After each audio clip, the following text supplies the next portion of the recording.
Right,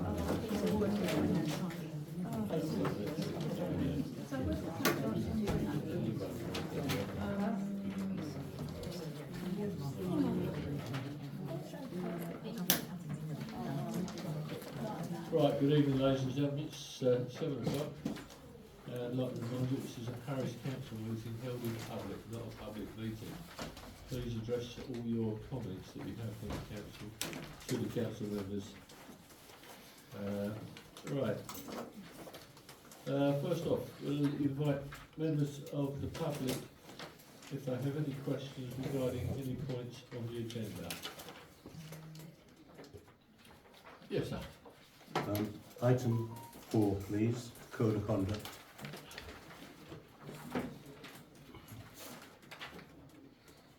You want to mention it now, Derek, or when we get to that point? I'm quite happy to mention it now. It's to do with, I'm assuming, of course, it relates to both members of the public and the members of the council. So my question relates to the post that the Parish Council put up at its inception, which actually explains your views, which is excellent, and there are 8 of them, which I'm very pleased to see. But 2 of them, the first one is transparency, which is great. And so I'd ask each member of the council, please, to explain to me their other promises, which are numbers 7 and number 8, to support DISH and to support volunteers. Do you want me to expand further on that, Chairman, or can I relate that when I come to the question? I can carry on with that. There are different types of support from my point of view. Do you want to answer it now or wait till item 4? No, I can do it now if you wish, if you'd like me to. Is the council happy for me to do that? If we could ask each person what they meant by it, it'd be great. You want each person to mention? Yes, please. And mainly because not one penny was given, as you know, in grant, and all the money that is given is always given back to the village in the form of rent. So there's not a penny goes outside the village. So I find it inexplicable why support is not in any way given to DISH, which doesn't make any money for anybody, but creates a lot of support for a lot of people. Okay. Could you just call order, please? I've just been sworn at. The person who just left swore at David before he left. Yeah, I heard that. Right. Can I excuse me just one moment, please? We'll answer question 4 when we get to it, if that's all right with you, Derek. Yes, it's fine. Thank you. Thank you.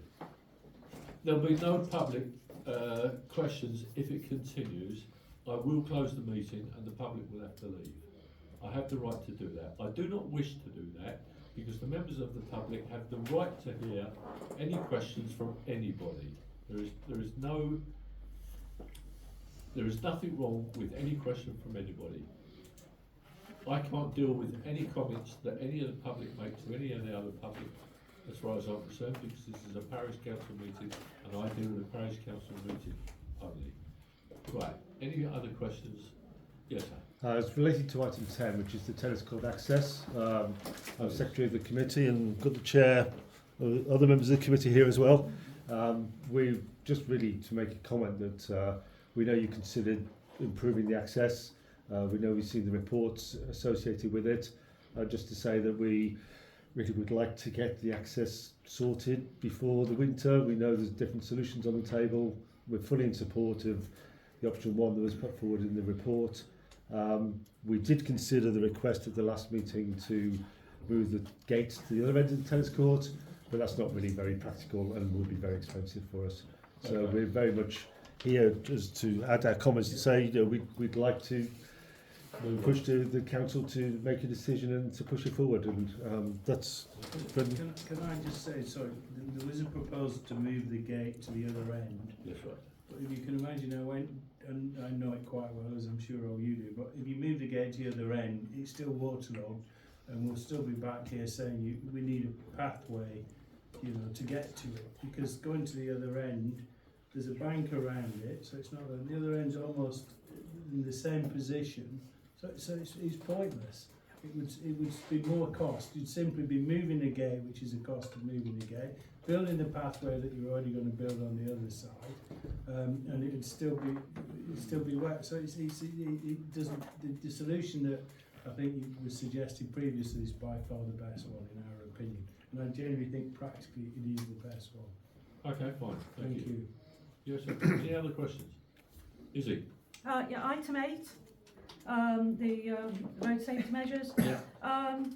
Have the parish council consulted the speed watch volunteers to find out data about the amount of speeding that they find? I think that's been done several times over the last 5 or 6 years, and I know that for a fact.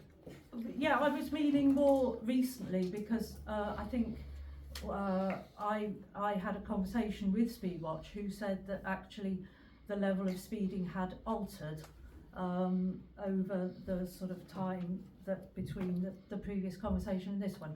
The other question is, have you talked to Ralph about it? To answer your first question, the road safety matters was only put on put on the agenda 2 weeks ago, after I had a conversation with Carl with regards to safety matters and speed awareness in the village.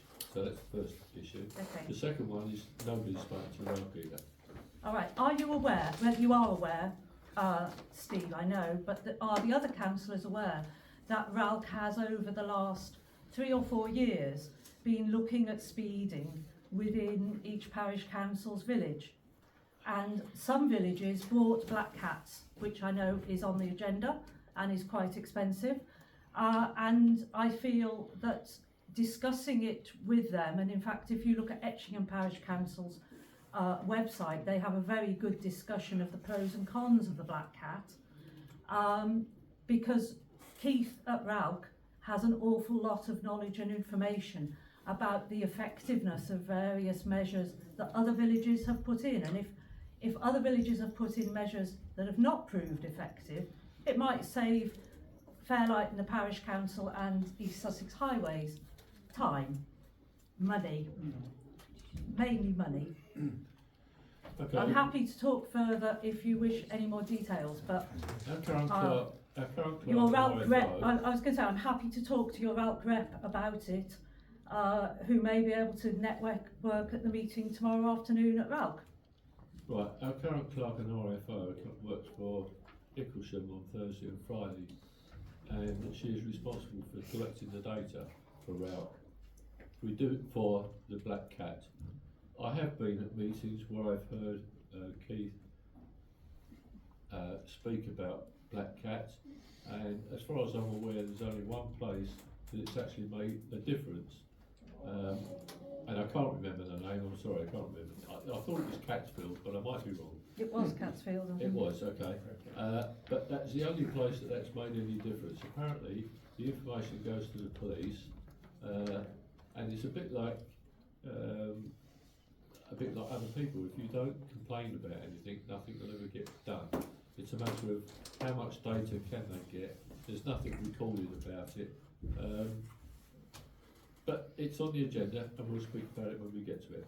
Okay, my point is that other villages have bought black cats and they may be sitting in cupboards, and it could save you £2.5 grand if you want a black cat. Any other questions? Thank you.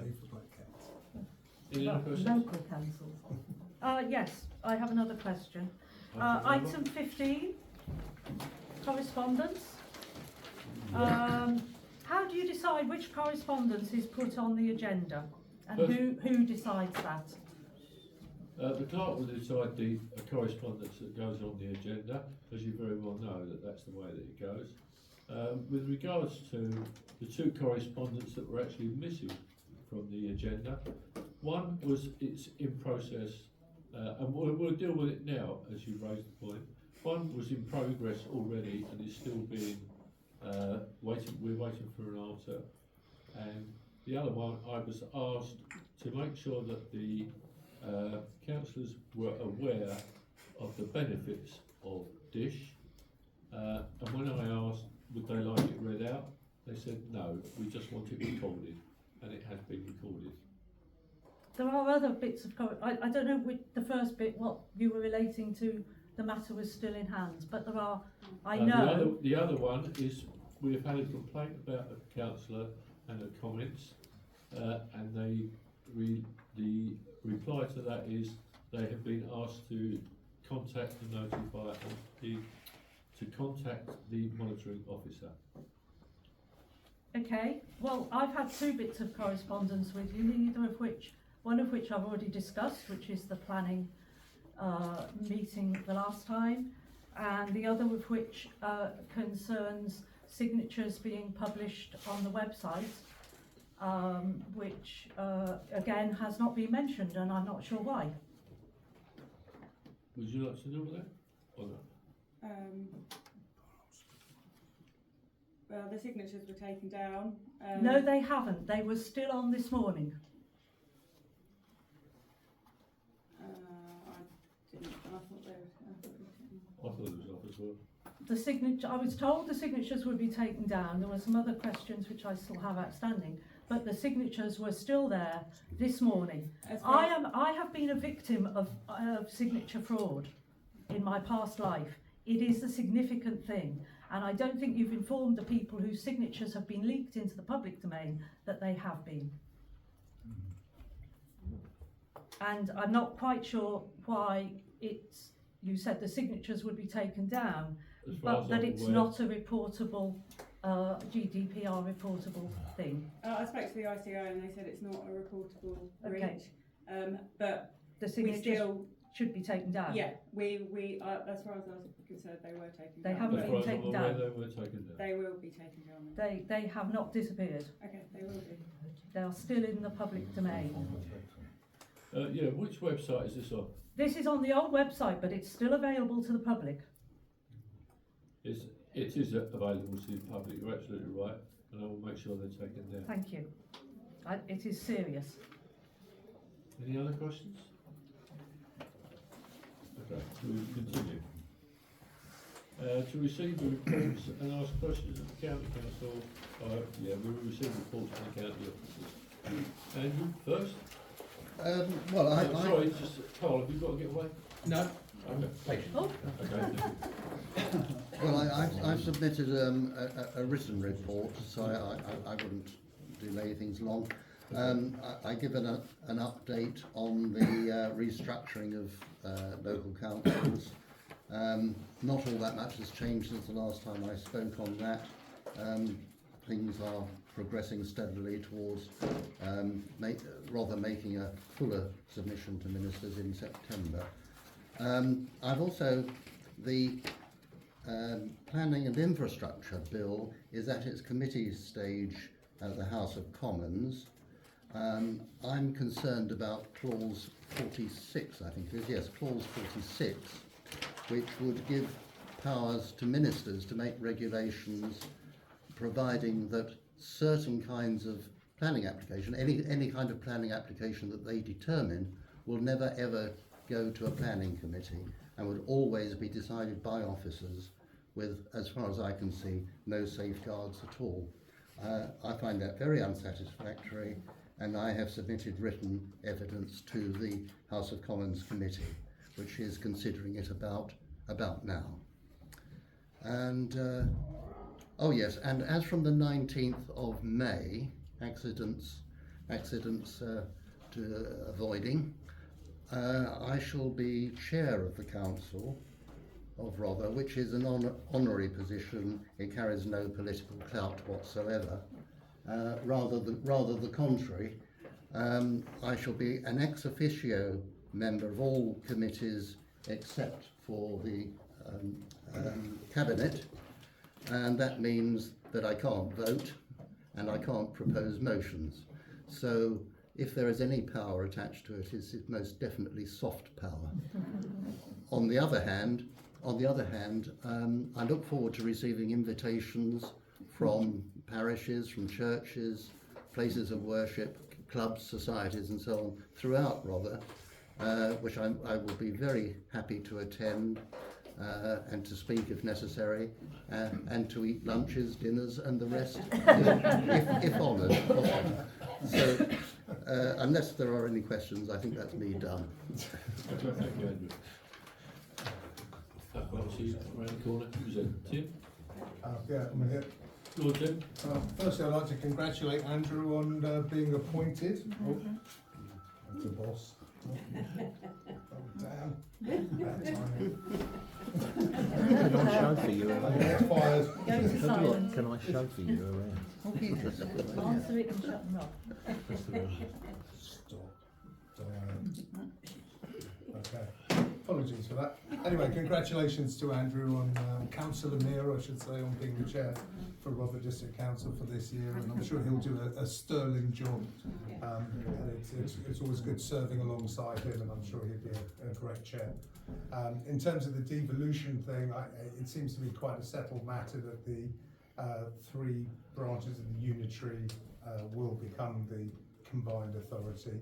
And I just hope that once that matter is settled, more attention will be paid towards parishes.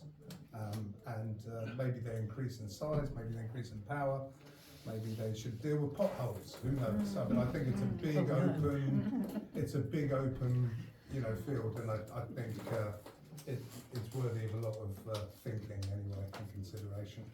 And the only other little minor point is I ran into somebody who's doing a survey for City Wire, I think they're called, and they're doing a survey for putting in fibre broadband, which will take about a year to publish the survey and decide whether or not they want to, equip the village with fast band, super fibre, whatever it is.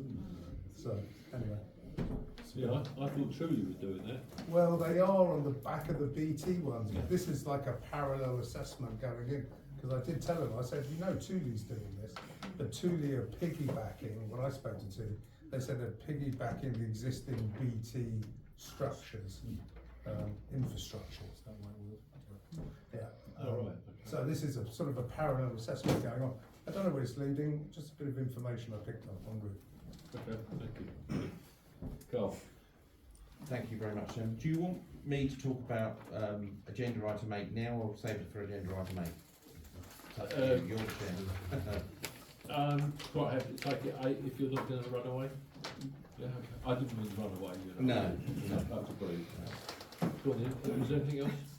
Well, only adding to what colleagues have said around the devolution agenda, and that will be, obviously we will know more in September. It's important, I suppose, to emphasise that there isn't unanimity across the 3 counties in terms of what should happen. There is one political group that still want a coastal unitary, but I have to say, from what I can see, and what little we know about that proposal, they haven't published it. The reality is that it would be contrary to what is in the white paper. So it's again, I don't want to make a political comment at a parish council, so that's why I'm being a little bit opaque. But I suspect that what we've discussed previously will be what actually happens, which is without splitting existing borough boundaries and district boundaries, and for that matter even perhaps county boundaries. The reality is to make the savings that government want to see as a result of the devolution, local government reform. I would imagine what has been proposed and what we're trying to work towards will actually happen. But I think it's, as I say, important to emphasise that there isn't unanimity across the piece. Particularly there's a contrary opinion from parts of Hastings Borough Council and Brighton Hove around this idea of a coastal strip. Okay. Item 8, I've got plenty to say on that. Thank you, Carl. Thank you. Okay, to record any apologies for absence, there are none. To consider any request for approval of reasons for absence, it goes with that, so there's none there either. Right, code of conduct and disclosure of interest. Received any disclosure? Yes, Jeff. Leases and acts value for who's not financial. Okay, Item 9. yeah.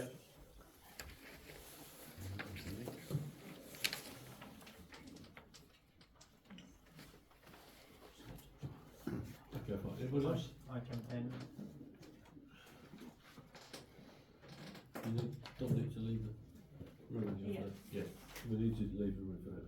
Dominic, right. Yours? Okay. To consider and approve the signing by the chair of the minutes. Everybody read the minutes? Yeah. Everybody happy with them? I changed a bit. Needed changing. Say it again, sorry. I changed a bit councillor needed changing. Oh, right, okay. Did everybody see that? Councillor White was suggesting changes? Yeah. Yeah? Okay.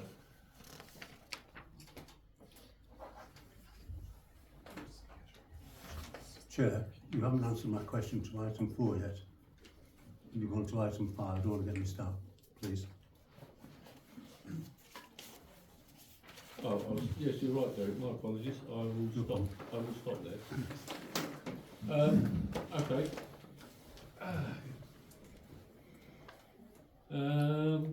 Yes, okay. Support of Dish. Yes, I have support of Dish. There are different types of support. There's financial support. And with regards to the financial support, the grants panel sat and this parish council agreed that there would be no money for them. I had no reason to vote for that purpose. I'll not give my opinion as to why, because that would be wrong. However, Dish has moved away from its original concept. It followed on from Woof, which was Warm Up Fairlight, which was tea, coffee, soup and a bun, I believe, if I'm not mistaken. That to me is drop-in social hub. To me, a drop-in social hub is not dinner laid on. I just don't believe that that's what the case is. But I will still support Dish. If I have the time and I'm well enough, I will go to Dish. If I'm not, then I won't go. But that's my opinion. Jeff, you want? Derek, sorry, can you sort of repeat the exact question you asked? Yeah, sure. As far as reference to Yeah. what we said when we set up the new council. Yes, you've got a list of 8 promises that you made, which are on the notice board. Very clear, very good, very laudable. One was about transparency, which is why I asked the question for you all to answer and to actually explain what you mean by support, because I don't understand us. I think only 2 people I see here have actually ever been to Dish. One, I think, to collect prescriptions and look, and the other one, as Steve said, to do the right ones. Sorry, you just want an answer. But I just need an answer to what you mean by support. Support. And Steve hasn't quite said. He says he does support it. I suspect that means he's, not anti it, or it's just glad it's there. But as it serves the purpose, it's not a dinner or whatever description was made. It's people who go there benefit in ways that you can't measure in monetary terms or any other terms, other than they get so much well-being out of being there, and it's an opportunity for them to exchange views, to talk, that they don't otherwise get. They're not on AI, they're not on FaceTime, Facebook, whatever it is. They're actually talking to people, and they use that opportunity for their well-being. And we know people there whose husbands have had real problems, where the wives have been very grateful to be there to talk, and the other way around as well. And I just say to you, there are people there who give their time freely, and I mean freely, in terms of cooking, cleaning, serving, helping, talking, and any money that would be given to them as a real voluntary, and that's your number 8, volunteers, support volunteers, and they're all volunteers. They don't feel supported when they're not given a penny to help with the rent of them, and it may well fold as a result of not having any financial assistance from a parish council who purports to support it. And in relation to other parish councils, you talk about being exemplars for all sorts of things. We have had other parish councils asking us how we do it because they think it's absolutely brilliant. Well, Derek, in answer to your question, and I think I've probably saying quite a good record of support of Dish. I supported it on its initial setting up. I've supported it ever since, and I have been along on occasions, admittedly not very often, but personally I do work all that full time, so I can't. When it comes to the finances, there is a statement which we are prepared to read under the correspondence, or I can do it now after everybody else has spoken, in specific to the point of support. And just to really reiterate what Chairman what Steve has said, is that support can come in many forms. It's not always necessarily financial. And personally, I believe there were good reasons why this parish council has not financially supported Dish for next year, or for this grant application this year, should I say? But you don't want to say what they are. Sorry? You don't want to say what those reasons are. Well, it depends on the chair whether or not he wants me to do that now as chair of the grants committee, or under the correspondence, or after everybody else has spoken in answer to your question. Thank you. Don? Well, I don't have any reason for not supporting Dish, but obviously I do work full time and I haven't got as much time to sort of come to do the visit. That's as far as I'm concerned. No, I mean, as I said earlier to Steve, support isn't attendance, it takes many other forms. I just wondered what forms of support you are giving. That's all. Lynn? I think, speaking for myself, I've supported WOOF when it started. I do support Dish because I think it's excellent. I do have a number of friends that actually attend Dish on a regular basis and who enjoy it enormously. They don't necessarily enjoy the food, but they do enjoy the meeting and chatting to all their friends and that sort of stuff. So that's absolutely great. So I'm quite happy about that. I'm quite happy to support it morally, and that's fine. As far as financial is concerned, as has always been stated, the parish council did spend a lot of money supporting the rent for the last few years, and the original proposal for WOOF, and supposedly continuing to Dish, was that it would be self-funded.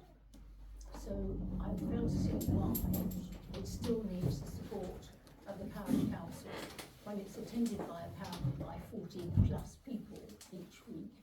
And if the contribution was only a couple of quid from each person, that would be 80 quid a week. That would be something like 320 quid on an ordinary 4-week month, and 400 quid on a 5-week month, which would happily support the rent. So I fail to understand quite why it needs the parish council to support it financially, because as you say, lots of people make, including your dear wife, who makes, I know, wonderful cakes and stuff for the meeting, as do lots of other people. So I'm very happy to support it. I too work full time, have a large garden and 8 animals to look after, sometimes 9. So I'm quite a busy bunny, and I don't feel the need to come and socialise at a lunchtime meeting. And I'm quite happy to make my own coffee and stuff, thank you. So I don't need to be here. So for everybody else that loves it, absolutely fantastic, not a problem. But it should be able to be self-funded. So you'd be extremely disappointed if it had to fold because the funding wasn't available? Derek, I fail to see why it should fold. As I said, if everybody just puts in a couple of quid, it'll be sorted. And If you read our constitution, you would know it would be against our constitution to charge. They don't have to charge. Excuse me, Derek has asked each of the councillors their opinion. Let the rest of the councillors finish first. And it's not, we're not saying charge, I'm saying they can easily volunteer the £2 or whatever they can afford. I don't believe that everybody does donate, which I think is a great shame and does not show the true support of the village for the Dish, which I think is very, very sad. And I would urge you all to recommend that people do support it. But I support it personally. I'm quite happy for it to continue, and that's it. Sarah? As I've said before, I've supported Dish, and I quite agree with everything that Derek said on a social community beneficial level. when I have been approached as a business owner, I have supported Dish, as I do every local charity. I think I try and do one every one once a year.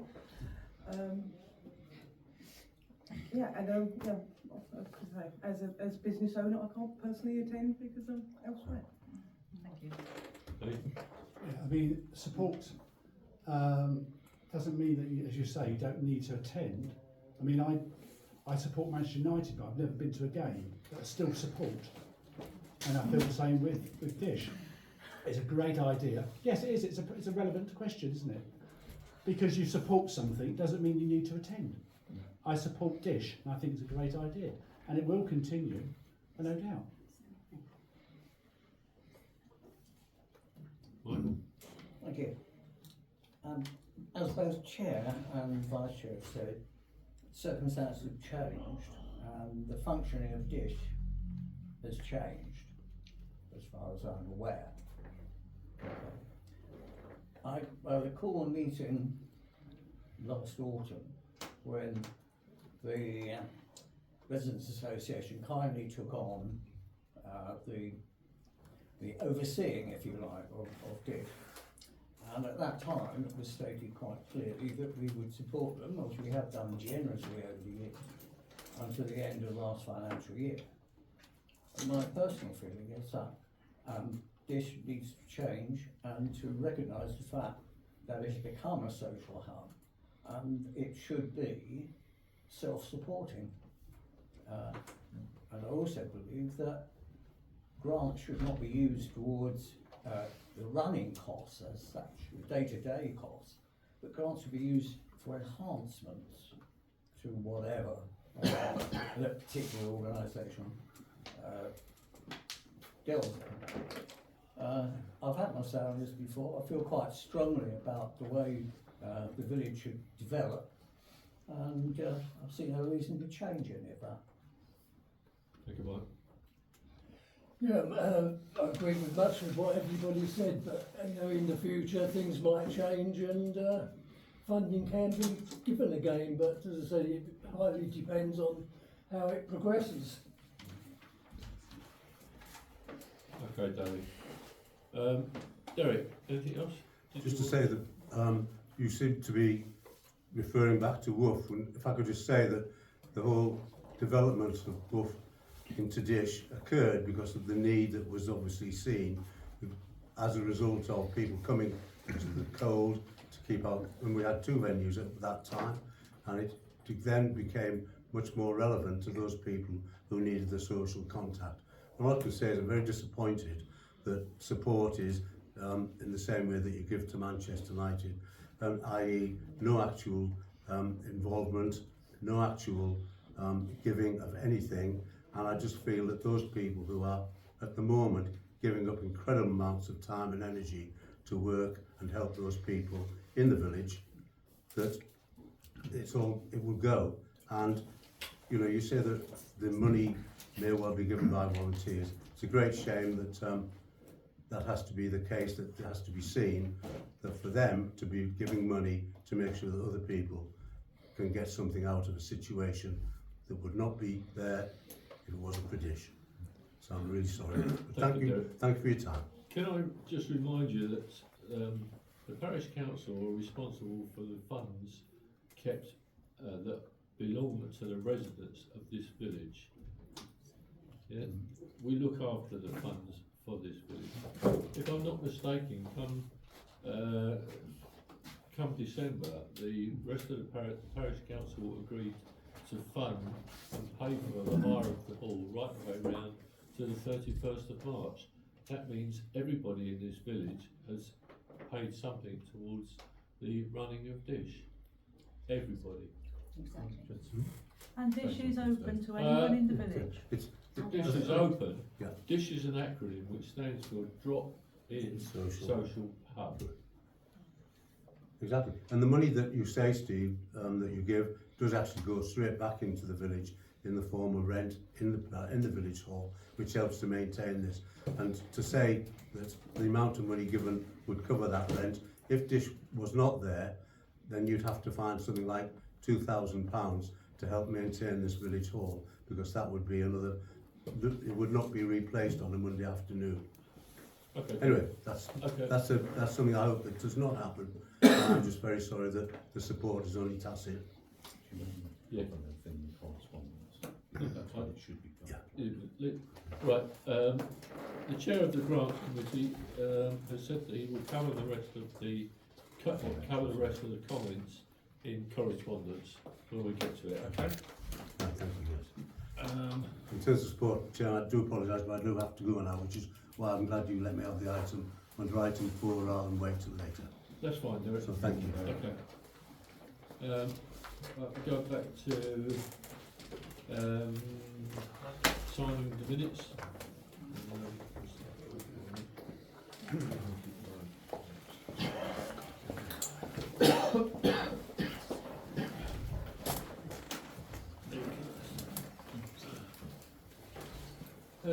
Right, 6 matters require a decision by the council. To receive a list of items paid to date in March and April, and a list of items for payment to date. All okay?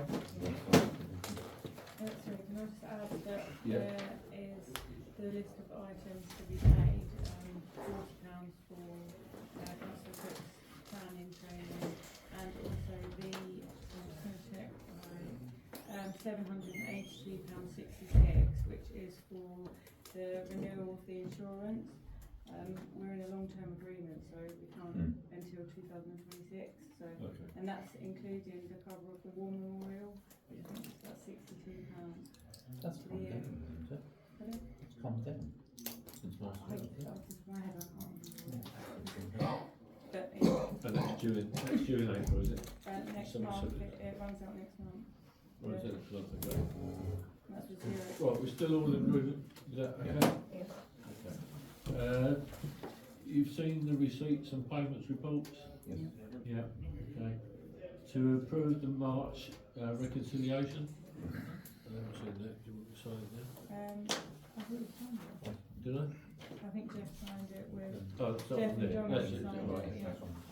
And it was obviously sent on before. Right, to note the VAT submitted, January to March, £314.76.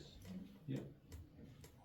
To note Fasto's web hosting cost increase from £11 to £12.65. On that point, I did have a phone call with somebody who made a comment. They weren't sure what those two payments for. I explained to him what the two payments were for, and once the accounts have been done for the parish council for the year, the website will be taken down. I need to make sure that we have everything from the old website is on the new website that is necessary for the accounts. I've made backups, but I don't have anywhere where I can drop that backup into to make sure that it still works. I can't do that. So until such times as the accounts are finished, those two will stay, I'm afraid. Right. To agree the VE Day celebration costs of £115.47 so far. Right. To agree the transfer of £15,000 from Unity Savings account into the Unity current account. Yeah. Okay. To note that the nominated bank account with Rebel Bank has been changed from the Unity Trust Savings account to the Unity Trust current account. Yeah. Okay. To issue apologies and receive grant application. To issue apologies and receive the grant application because it came in late. That was for £500 to fund the continuation of providing services to the community.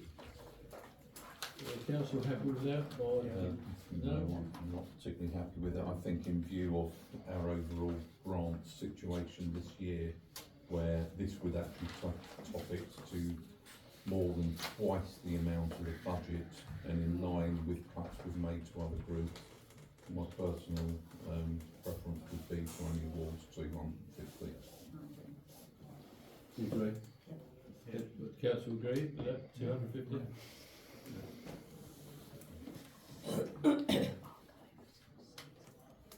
Right, road So I safety. just say that they Yeah, go met all Met the criteria. Met all criteria very well, actually. Okay, 8, road safety matters. To note, there is a proposal for the East Sussex County Council road safety team to assess issues within the village. Carl, Thank you very much, Chairman. Again, it's a new road safety team, isn't it? yes, it is new. Both Brian Banks and his number 2 Ian Johnson retired, so they've been replaced by an all-female team, and very capable they are. There's a new initiative. That's the first thing to say, and I've emailed Danielle with that today around Correx, permitting parish councils to put up Correx boards with various road safety statements, encouragements, call them what you will, such as slow down, speed kills, that sort of thing. The idea of that is not to have a proliferation of street furniture, but the idea is that they would be moved, for example, every 3 months. I've sent those details to Danielle, so if you want to apply for that, as far as I'm aware, there's no cost, and that can be supplied to Fairlight Parish Council. And I think that is a good idea, because obviously if there is signage that moves around and is new, it would be a reminder to motorists, both local and those passing through. Is this similar to what they have at Selwyscombe? No, well, the Selscombe ones, as far as I'm aware, are done by the parish council. These would be signed off properly by the County Sussex, so legally, you know, you're not going to fall through any pitfalls, so to speak. So that's a new initiative, and that is good news. We have some. You have some already. Yeah, well, there's more coming. So in terms of obviously road safety, that new road safety team, I had a conversation with the chairman offline, and I have got the road safety team out to various other parishes. I represent 6, as you probably know, to look at various problem areas.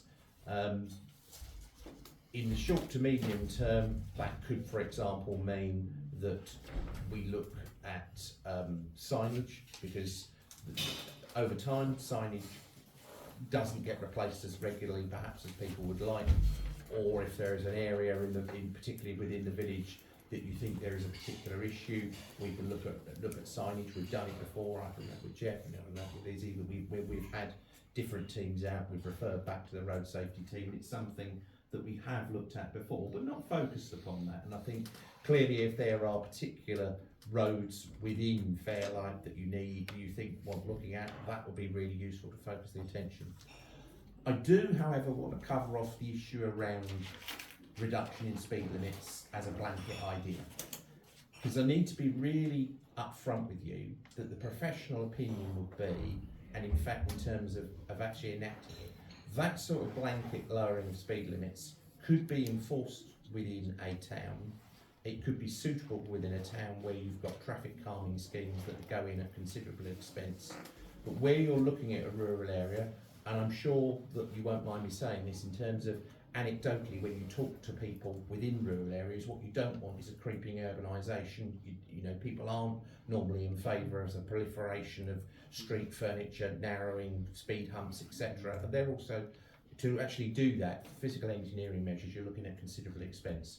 So let me be absolutely clear. As I say, I have experience of it in other villages, and I know what the road safety team will say as a general rule in terms of what has to be achieved before you can lower a speed limit to, for example, 20. So if you wanted to say, I would like to see a 20-mile-an-hour speed limit on a particular road, you would have to demonstrate, and the evidence would have to be the speed surveys carried out by Sussex, which would be a cost for the parish council. We'll come on to that in a moment. But you would have to demonstrate that the average speed is not more than 24 miles an hour anyway. Because otherwise, and the police will back that line as well, because otherwise, if you artificially lower a speed limit to what you think it should be, the reality is, if it's significantly lower than somebody's already travelling on that road as an average speed limit, if it's a significant difference, road users will completely ignore that. And what you could see is actually an increase in speed, and it's been demonstrated. The statistical analysis is there. that if you artificially lower a speed limit, that will happen. So whereas you might have a 30 road where people travel at 32, if you artificially lower it, people will just ignore it if there aren't physical traffic calming measures to support that, or if the average speed is not already 24 miles an hour or lower. So there are opportunities, and as Izzy has covered earlier, other villages have done various other things around trying to lower speed limits. But the reality is, signage is one way that you can achieve it. You can achieve it through traffic calming measures, and they, generally speaking, are very expensive schemes. They're not to be taken with a pinch of salt in terms of what the cost might be to the parish of Fairlight to instigate and you know, because it wouldn't be, let's be very clear, it wouldn't be a priority of the county council, because you haven't got the accident record that would mean that there should be significant money coming into Fairlight to support that. There has been the examination of A and B roads around speed limits, and you will know the good news that we've got a speed being lowered within Fairlight that's been made public a couple of weeks ago, which is really, really encouraging.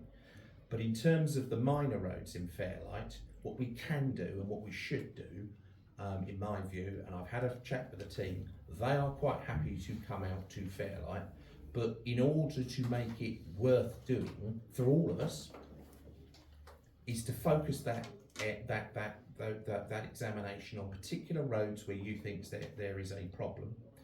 And then if the parish council then have a conversation with the road safety team, I'm quite happy to attend that meeting, of course, as your county councillor. We can then try and do things that could make a material change to speed within the village. But the reality is, as I say, if you look at the scheme in Settleston, for example, to enact a traffic calming measures across the village, you aren't talking about £5,000 or £10,000. If you wanted to do it across the village and have a lowered speed limit, you would have to be looking at somewhere in anything between tens of thousands to hundreds of thousands, and there would have to be physical traffic calming measures to support that. So you need to be aware of that. I take a pragmatic view, that might not be shared with everybody in the room, but my pragmatic view is you do what you can do, remembering that every pound you spend is, as you've referred to earlier, Chairman, is money that's put in by the people of Fairlight. And it may be that there might be a scheme on a particular road or street, or roads or streets that you might want to take forward. But to get that professional advice from the road safety team, I think is the proper first port of call, because that advice will be, you know, professional advice that clearly covers off all bases. If there is signage that needs to be improved, we can look at that. We already have a very good relationship with the steward, whereby if there's overhanging hedges, etc., we look at that. The other thing, and I have spoken to her about it as well, is obviously around white lining within the village, and I think we could use that visit, if I may be so bold, as to actually highlight that as a particular issue that warrants attention as well. One of the things that I've been doing is that in the last 5 weeks, I've chosen different days, and as you know, I use a scooter, electric wheelchair, and I'm quite lucky with that, because I can move down site faster than a 75-year-old or 85-year-old, which is the majority of the people that live around here. And 2 roads particularly, and I don't live on it, I live on the Spire Road, but Lower Waits Lane, people are just not interested in the speed that you want to do. If there's no cars, they will do what they want to do. If there is cars, then they will slow down. And I have driven up and down Lower Waits Lane in this, and the cars have had to wait, and I will not move over. Now that's probably the wrong thing to do. However, it's achieved the objective. They have slowed down. Yeah, I get verbal abuse, but I couldn't care less. It goes from one ear and out the other. But in terms of Waits Lane, people that live on one side that want to catch the bus to go to wherever it is, have got to cross the road. There is no means of, when you've got cars, if it was completely packed with cars parked down both sides of Lower Waits Lane, there wouldn't be a problem, because people would have to slow down automatically. But as there's no cars parked, and occasionally when you get those with builders that are doing the work, etc., they need their tools by them, otherwise they get nicked, you know that. You can't cross the road. You know, a person with a walking stick cannot cross Waits Lane there first thing in the morning or late in the evening when work finishes. They just can't do it. They've got to wait. And for the last 5 weeks, I've been out there sitting in Waits Lane waiting for these people, not to see them get injured, but just to see the number of people that can't cross, and they're waiting 10 or 15 minutes to cross that road. That's unacceptable, really. You know, in today's age. And most people, you know, a youngster would just skip across and away you go. But we don't have youngsters that can skip across in this village. You know, they are of the elderly fraternity, so, and they need looking after. Sorry? I would contend that we're not all elderly and infirm.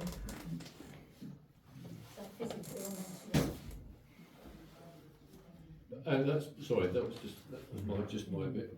And yes, as I say, I'm prepared to, as as I say, instigate that meeting with representatives of the parish council and the road safety team. And clearly, if members of the public want to contact me about particular issues that they have in their particular street, I'm more than happy to take those on board. Because you know, we have to remember the fundamental behind all this. We want to make sure that roads are safer, but we also have to look at the context of what's affordable. But there are things we can do, and having the road safety team out to talk about the things that you can do, I think is certainly the first port of call. I mean, I think that the work that Speedwatch do is really, really useful. But in terms of if you wanted to progress with the scheme, you need to be really clear, and I'm pretty sure I won't be contradicted by the road safety team. You would have to have the East Sussex speed surveys, which there would be a cost to the parish council, and I think it's roughly I think it's about £450, £500 per survey area. So I think, generally speaking, when these surveys are carried out, around about £1,000. Somewhere in that region. Just a quick, hang on, a quick question for the Speedwatch people. Sorry, yes. There are only 4 of us in the whole, whole area. Is there a reason why you can't go into Waits Lane? They do. In Waits Lane? Yes. We do Sorry, Waits I'm Lane. talking to... We do Waits Lane, we can't do Little Waits Lane. No, okay, lower Waits Lane. But you do Waits Lane? Yeah, yeah. Okay, fine. But within, you know, we do that every 4 weeks because we cover a whole big area and there are only 4 of us. Okay, fine. Everybody else is volunteer. Yeah, just if there were more of you, would there be more of a chance of doing a more regular basis? Yes, absolutely. We have advertised and nobody has come forward. Not one person. I'll do it. I'll sit in my thing. If I may, Chairman, I think one of the main reasons that people don't volunteer for Speedwatch is that you get physical, not physical abuse, one would hope, but verbal abuse sometimes. Yes. Normally from people who, in my experience of other villages, normally from people who are just passing through, dare I say it, white van man, but... that's not true. Well, it's been reported to me in other villages, but if it's locals, then that's a very sad state of affairs, because I think that, you know, you're not out there to catch people speeding, you're out there to try and encourage people to drive sensibly. So we get a lot of thumbs up. Okay, so Can I just ask Councillor Maynard, what sort of timescale period are we looking at before a meeting can be arranged? I think that, I mean, if you are happy to formally accept, without wanting to put words in the chairman's mouth or your mouth, if you're happy to agree that a site meeting would be a good idea, I can email tomorrow and ask for dates, and then it would be within the next few weeks. Yeah, lovely. Can we go down this road? Yeah. A few of us meet up maybe and discuss what the issues are. Okay, fine. Can I ask, I'm going to be away for most of May and I take an interest in this sort of thing as a member of the Institute of Advanced Motorists. Could it be made in June sometime? Well, I can suggest June. I mean, the thing is, they do remember that these 2 members of staff cover the whole of the county. I suspect they would be relieved if I say June. Right, Carl, we'll leave it open. All right, thank you. Are we going to continue to... Sorry? Chair, if I may? Yeah. Sorry, did I mishear you? Did you say that there's already been a speed reduction carried out on one of the roads located? Yes, C92. I've been emailed that the... not a reduction, it's a change of the sign. It's only signage, sorry, yes. That's the C92, isn't it? Yeah. Yeah. So there isn't a reduction anymore? So it's... I haven't got the It's email my in own front of me. beef. It's my own beef. The signs, Yes. as you come along Fairlight Road, Yeah. you come round the bend at 60, It's then clearer. 40 miles an hour. It's clearer. They're going to be made clearer. at Clearer. least. More visible. Yeah. And that was as a result of the surveys in all the villages on the A and the B roads. So that's a result of that. Fairlight, I believe, is the only one within the division that's actually had any, physical change proposed. So it's still good news, whichever way you look at it. But the predecessor promised me that 4 years ago. Well, it's been done now. Well, they've done the whole survey across the whole of the county, so it's not a small piece of work. But again, if there are, it's not. And forgive me for saying this, but if members of the public have got a particular bone of contention on a particular road, let me know. I can inform the road safety team, and I'll feed an answer back to you. Because let's have a conversation about that. It's not exclusive domain of the parish council.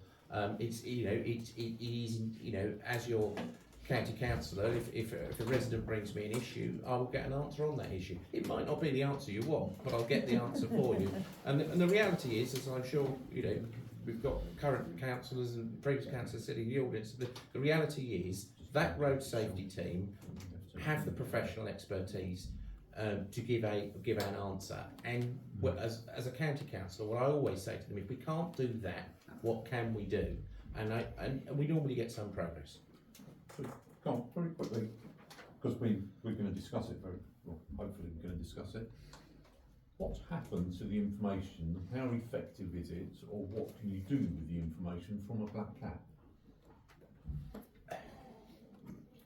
Again, I mean, as Izzy says, in terms of route, there are those parishes that find the idea effective.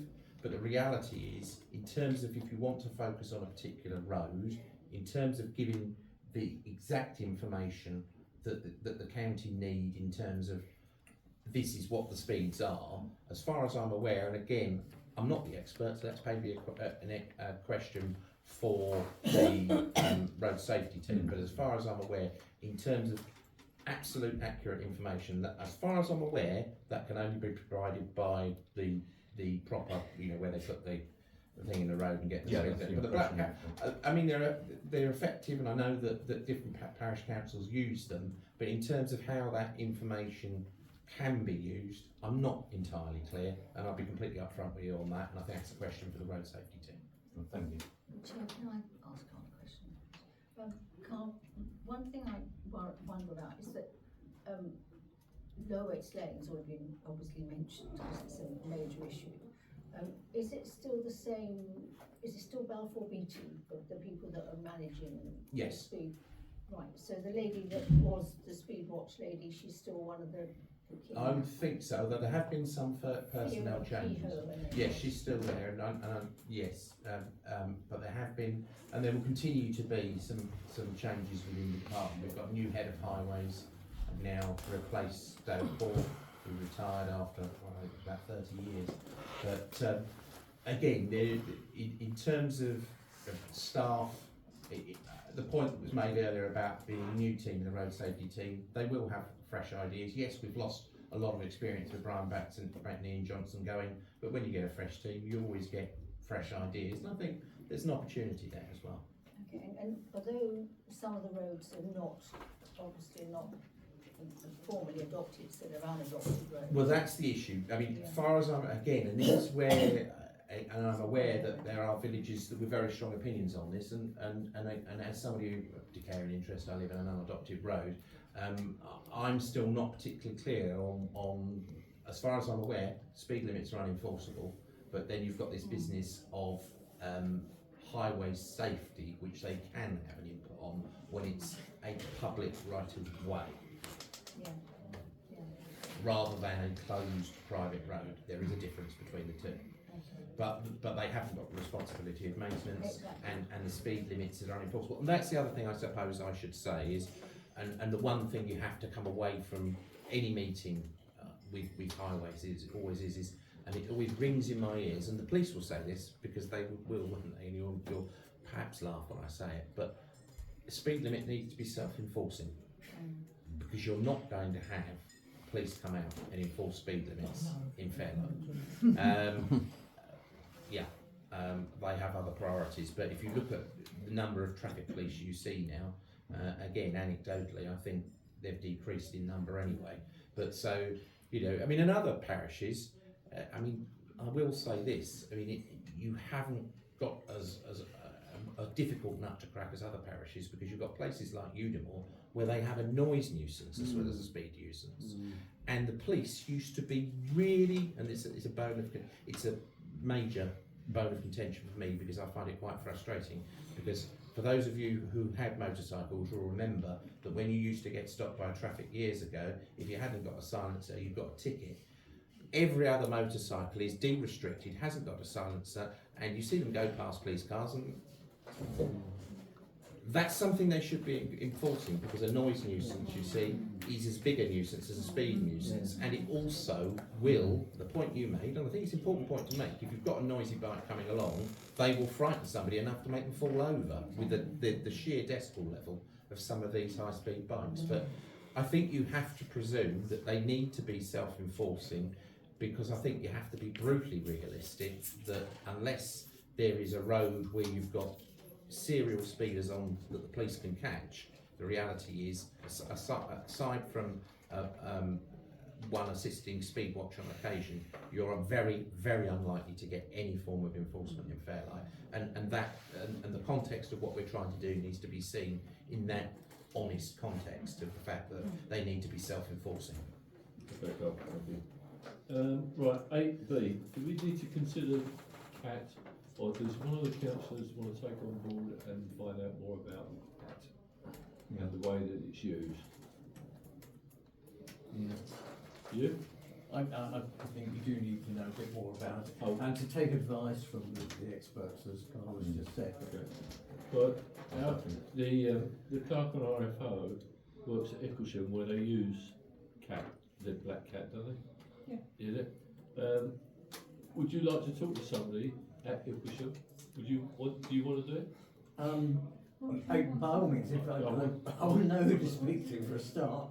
What questions people would like me to ask. Well, Carl's already said we need to know who looks at this data, what sent to happens. the East Sussex Highways and the police. So that's all it's sent to. Yeah, and it's sent round to the councillors, and then obviously it determines whether a speed camera is needed in the area. But there's people that go past on the Icklesham Road at about 70 miles an hour, and we still haven't got a speed camera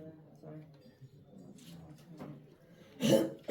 So that doesn't look good to go down the route of black And cat we've until we had find them it. for years as well. I can't, I mean, my personal point is if Councillor Maynard's right, and if you wanted to do any action, you then got to pay out a minimum of another £1,000 for the proper recording. I can't see any point in it.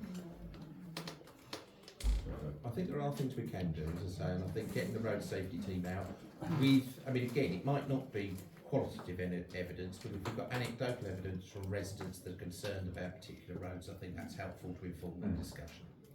I think the bottom line is everyone in Fairlight would love to see a 20-mile-an-hour speed limit throughout the village, wouldn't they? No, but not everyone. Not everyone, but trying to get to that stage is nigh on impossible.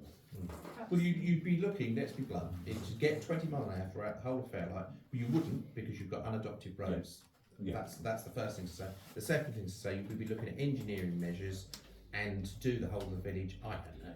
But I shouldn't be throwing figures out, but the reality is if you're looking at road narrowing, things like that, you'd also, I frankly think you would end up, unless it was a very sensitively designed scheme, you would get an urban look. And I think that's something that a lot of people wouldn't like.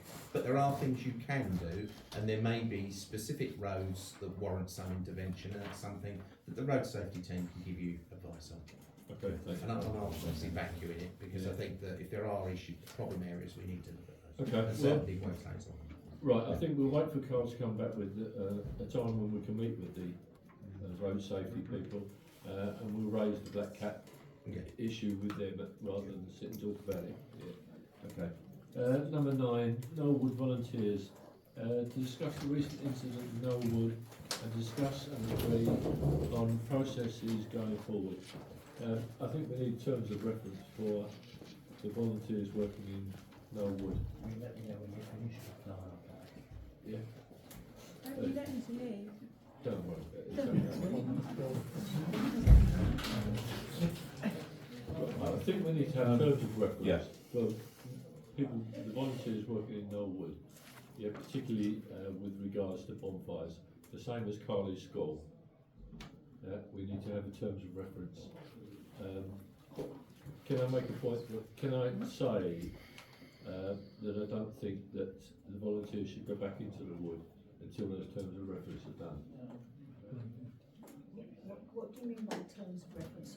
All about bonfires, the way they're working. I don't mean the way they're working, maybe, but some of the things they're doing in terms of health and safety for them, as well as for the public. Okay. Right. Go on. We have got, or I did circulate a health and safety thing when we made a policy for volunteers. So I think we have to have a terms of reference and also have that correctly updated, so it is filled in basically for the volunteers at the time, I think. We also need to add in there a risk assessment.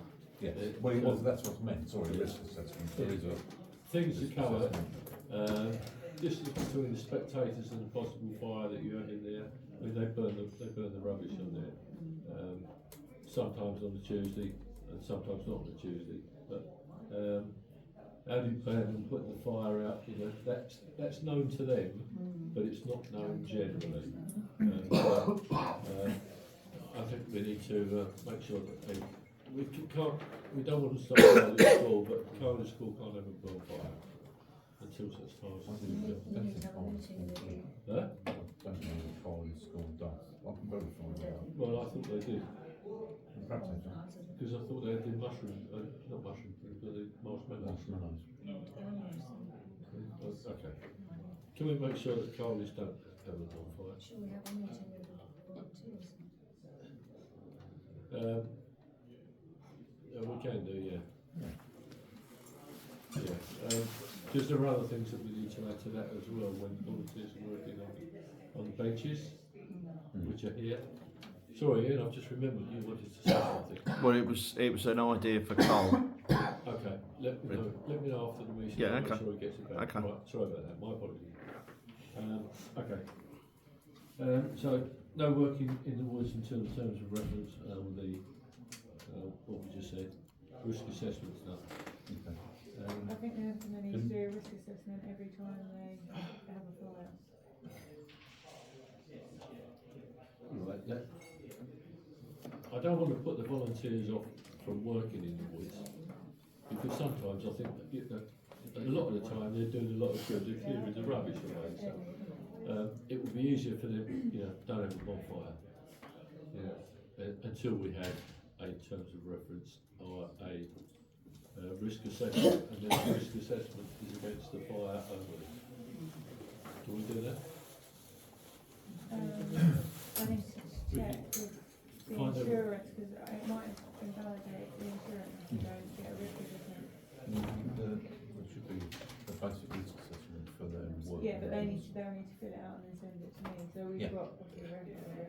Yeah, but if they're saying they're going to work in there every Tuesday, then surely they don't need to fill that out every Tuesday. But there might be changes in between weekly changes, like a tree being a different position 1 week or something. It might have fallen over.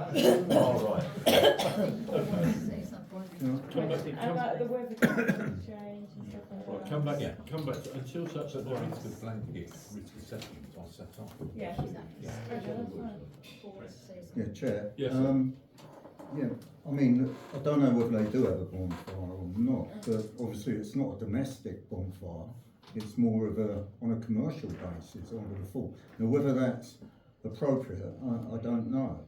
But then you spoke about a risk assessment in respect of the bonfire. If you're doing a risk assessment, it's got to be over the whole activity, yeah? Yeah, but I didn't hear that. No, I did assume that it would be over everything, not just the bonfire, but because the bonfire's there. What we don't want is what actually happened. Could you enlighten us what happened? The bonfire wasn't put out on the day that the volunteers left, which is the normal case. It's not a big bonfire, but there's a 2-gallon water can left by the side of it, so somebody could have put it out. But apparently there is a hole in the fence of, I don't know what the name of the land is, the other side of Wood. It's the Warren The Warren estate. There's a hole in the fence, and a dog come running through the fence and run straight through the 3 embers that were there. And what happens normally is that between the hours of 4 and 5, there are a couple of people that go up there, walk their dogs, and put the fire out if it's still alight, or it's still and the embers are still there. It is dug away and kept all clear, so far as I'm aware. But I think it's easier just to say no bonfires. Chair, Yes, yes. can I just say that with a risk assessment, you should also have a method statement, shouldn't you? Yeah. You know, you're assessing the risk and that, but like you say, if the fire is left burning out, it should be put out, and that should be part of the method statement, which is, you know, it's shortened to RAMS, isn't it? They call it. Yeah. Is it? Can I just say, there was correspondence last month about bonfires in Knoll Wood, and I was the person who spoke to the volunteers about it, and I was assured that they would let us know if they were having bonfires or not, and they do, and that the bonfires will not continue after the end of April. So it may be, if you're going to stop them because of the bonfires, you may be shutting the stable door too late. If you're going to stop them because of other safety concerns about what they're doing in Knoll Wood, fine. But stopping them from the ongoing maintenance may well impact on Knoll Wood and access to Knoll Wood for residents. I appreciate that, which is why I really only wanted to stop them doing any bonfires, but to make sure that we cover everything, I think we need to make sure that we have terms of reference for everything that's covered here. So we've got them. I think as long as they're doing risk assessments on any activities that they're doing, we don't need to stop them doing work there for the minute, as long as they don't have any more bonfires. Right. Because we need to put together an adequate risk assessment. Okay, I will speak to the bonfire people tomorrow. In April, then It's finished anyway, but I will make sure I speak to them tomorrow and let them know what we're doing. Right. I can work on it a bit over the weekend with the Chair, again, look, you could have that blanket risk assessment and that, but I think if they're going to have a bonfire, they should let you know or give you notification and that on the day, so it is covered by that blanket assessment, so that you know that, oh yeah, there was a fire that day. Well, they make a phone call to Izzy and team to make an email. with regards to do that, or email, whatever the case may be. We'll make sure that we put that in and do that as well. Thank you. David, when I was involved in it a few years ago, I always got in touch with the fire service to inform them that we were having a fire, so that anybody reporting a lot of smoke and that, they knew what was going on. And I personally always went up there with gallons of water to you know, get the embers burnt, completely cooled right down. Okay. But you know, I was always, every time we had, but that's when we done a big burn every few weeks. Now they do, and when I was last on there, we did a weekly burn as we went. So you didn't have this one, excuse me, one massive fire, which we used to have before. Okay. So I was always dampening it down. I was, you know, but then again, that was a couple of hours or so after we left. So, you know, you still had the problem of hot embers there. But I always went back round about 5 o'clock in the evening and completely damped it right down, made sure it's completely out. Okay, fine. Thanks, David. Okay, right, well, I'll talk to the volunteers tomorrow then. Sorry? Yeah, Huh? Okay, Okay, tennis court. Right, we're going to, the tennis court people have actually had a chat with us and spoken to us, okay, so that's fine.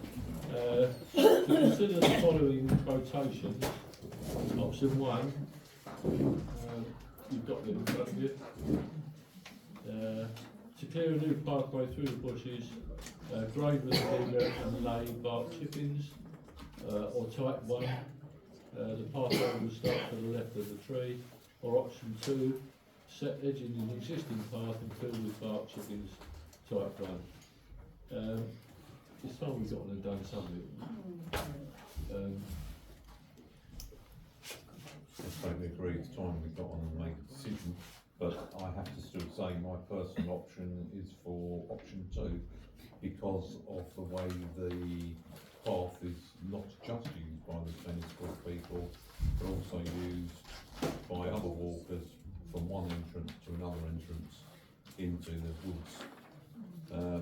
And if you do the option 1, you really are only helping people going to the tennis club only. It can be used by others, surely. Oh, it can be used by others, but what I'm saying is Yeah. you've got an entrance into the woods Yeah. at the basketball court end, Yeah. and then you've got the entrance into the woods just near the tennis court, Having said that, yeah, the and tennis, yeah, that strip there, yeah. you know, is used by the tennis court at the moment and those walkers. Whereas if you go through the hedgerow and just make an access for the tennis court, it's not helping all the other walkers and What I would dog say though walkers. is that as a dog walker, the access near the basketball court down is a bit steep Yeah. and a bit clumsy, at least as I get older and more decrepit. I find it a bit clumsy. I don't mind climbing up it, but going down it's a bit dodgy.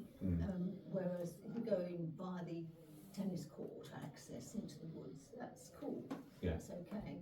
So in that case, I agree with you that but if I was going to do it, I would be using the path that's being made down through the dogs, Yeah. so that I can Yeah, go through. it's a good point actually. Perhaps it would Because of the deter a access. lot of people going down dangerous sectors behind the basketball. Because that is a bit dodgy, it has to be said. Mm. The dogs love it, but I don't, I'm not there. But then again, I fully respect the fact that, you know, the tennis courts are in favour of option 1, so perhaps just look at that. What do other councillors think? Are we? Yeah, I'll go with 1. Option 1. Are we in favour of option 1? I'm not sure the tennis club is in favour of option 1. Well, we just had 2 members of the tennis club which both spoke and said they prefer option 1. Excuse me, can you just explain, the option 1 is still following the similar path round, isn't it? No. No. It's going from the other side. No. It's cutting through some of the bush. Oh. Yes, I know they are in favour of it. Because that would be a proper path. Yeah. Yes. A better path. You've been eliminating all of them by half. As opposed to just chipping. Yes, I'm sorry. Please go ahead. I declare an interest as an ordinary member of the tennis club, not on the committee, so of course I can't bind them. I think I did hear the words option 1 spoken, but I thought he meant option 2. Right. And he might have been looking at the type 1 and just got his tongue in a twist. I think that he meant, from the way he spoke, that he meant set the edging in the existing path and fill with bark chippings. I think, I can't be absolutely certain. Who are you talking about, the chap that spoke to us now? Duncan, who was there. Yeah, we had an email from him saying Yeah. quite clearly option 1. Was it? Yeah. Yeah. That's what Do you want me to go and get him out of table tennis? Yeah, apparently his table tennis, we could ask him.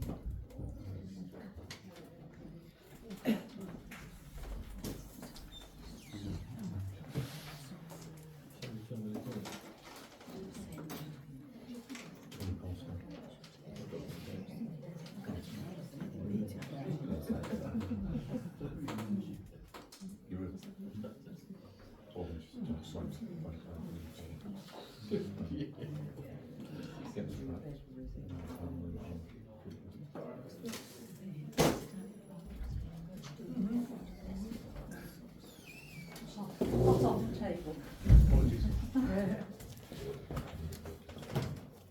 Okay, so there's some debate as to whether it's option 1 or option 2, or was it using type 1? So option 1, so from the options put forward, I think the committee generally viewed that the option 1 was the better option, okay, because it would last for longer and not just get waterlogged full of water when it rained again. So I think once it was put on the table, the committee generally felt that option 1 was the better option, but we'd be happy with option 2 if that was more cost effective. Option 1 is cutting through. Yeah. The back. From the top, going down the bank, nice gradual slope, and straight to the foot. Right, to the tennis court. Are you talking about park chippings or type 1 as well? To be honest, You don't care? we're not contractors, we're not experts in paths. We like playing tennis. Okay, so I think type 1 would be probably preferable, because it would give all sorts of access, disability access if necessary, as opposed to fast chippings would be awful. You know, and we have to, you know, if we are, you know, in the future, but maybe go back to the LTA, they will want that to be part of the assessment. But it's only fair as well, it should be accessible. Yeah. Everybody. Okay, thank you. All right, so option 1, type 1. Half as we can. Thank you. Okay, well, we can get Dominic back in there. Okay. Yeah, thank you. Sorry. Sorry, thanks very much.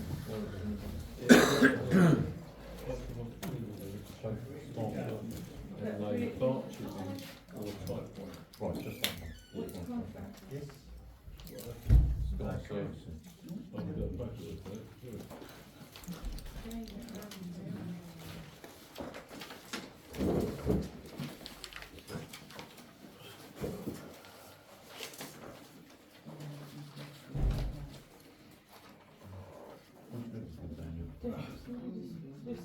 Which contract do you want to go with? Well, at the moment, Steve is saying the only one which fits the criteria is style servicing. No, I disagree, not Bark. It does say Bark. Yeah, but he's the only one, I think, to right saying he's the only one which has said or MOT. Yeah, MOT type. Oh, right, okay. Yeah, the table Yeah, doesn't okay. quite. The bar one, if that includes the same line.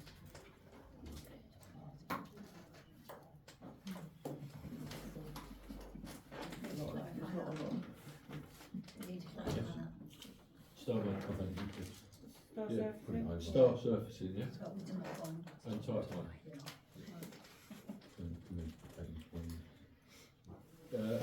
Yeah, so that's the proposal that we use star surfacing with type 1. All in favour? Yes. Okay. Right, neighbourhood watch. Ian cannot continue with the neighbourhood watch.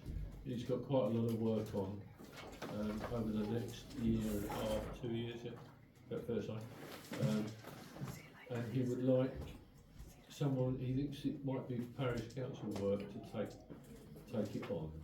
Okay, at the moment there is a Facebook page. Is that And there is an official Fairlight Neighbourhood Watch under the scheme. And they all have a list of email addresses. Yeah. Okay, so we need to make sure they fall under GDPR. What does it entail, do we know? Ask Ian. Sorry? What does it entail? You have to go through disclosure, which is just a formality if you've not spent your life looking over your shoulder, and then you just become the focus of the emails that come in and the distribution and the paraphernalia and everything that goes with it. And then via the Facebook page and with the members that are on there, you can, you know, just give out the information. And if anybody requires anything from you, you know, if they want stickers and stuff like that, they can come and get them from you. What's the paraphernalia? Sorry? What's the paraphernalia? Well, stickers and the flyers and that they send out from time to time. so you can make that available. I'm a bit manic myself, actually. Anyone want to take it on? Yeah, I'll give it a go. Lee? When he comes back, Yeah. I'll talk to you. When he comes back. Yeah. Okay. If you need help, just ask. No, I can speak to Ian. Just that he's decided to go on holiday. Yeah, Again? he's always on holiday. Another one. Okay, thanks. But, I'm always on Lee, holiday. Have you had written permission yet? Have you had written permission? For what? To go on? To go on holiday? Item 12, leases. We have a list of 3 people: Harrington, Surrey Hills, Wellers Law Group. Danielle's done quite a bit of work on these leases already in terms of finding out exactly what's necessary. Harrington's suggested that it's just an agreement rather than a lease for Activate, bearing in mind that still the pavilion is still a viable product, or not a viable product, but it's still an option that may be considered. What did you say about Surrey Hills? I can't remember. One of the clerks told me Surrey Hills can become quite expensive because they charge them £500 for an email, and then I haven't really got anything. Okay. This is the advisor, Roger Taylor, but Harrington's were really helpful, and they're the ones that gave me the information that we could have an agreement rather than a lease, whereas the other two just priced the leases. Okay. Sorry, Damien, what did you say about cost of an email? I'm sorry. I think they charge £500. I think it's still £500 for some advice and an email. It's about standard, is it? I must remember that. Business. I must remember that. Yeah, it's a good idea, isn't it? It's always good. Even I charge my customers £2.50. Okay, so we've got to have the leases, we've got to have the agreements. There's not a lot we can do about it. Harrington's appear to be the best. Danielle struck up a very good relationship with them. They're local, aren't they? Yeah, so we need to have a proposition that we use Harrington's, Surrey Hills, or Wellers Lane. Wellers Law Group, yeah, Wellers Law Group. Harrington's? Yeah, all in favour of Harrington's? Okay, we'll leave that to clerk to sort out. In the spare time.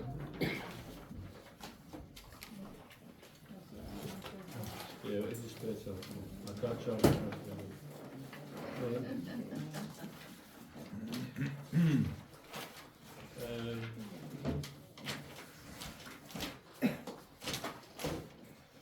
Okay, 13A, to note the tennis club have paid the rent from 2022 to 23 and 23 to 24, and I don't understand what the annual rent review is for. Is that they're going to have an annual rent review? They've asked,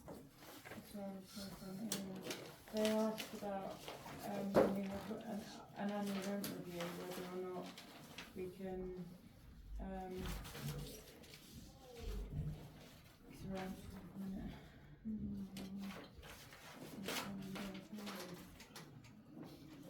if we can keep it, whether or not we're going to keep it the same or not, basically, the rent.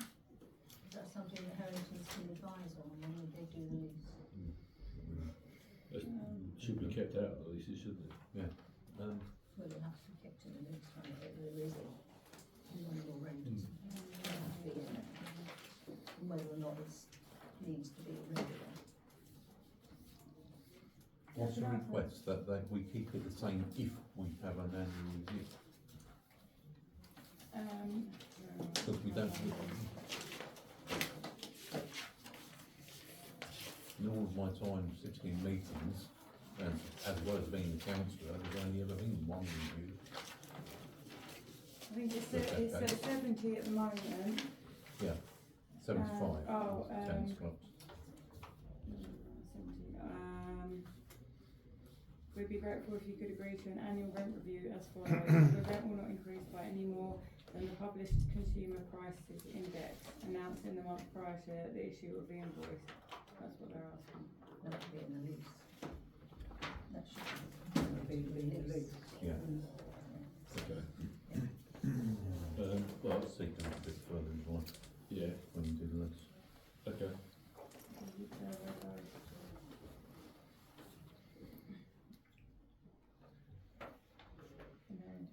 Yeah, alright.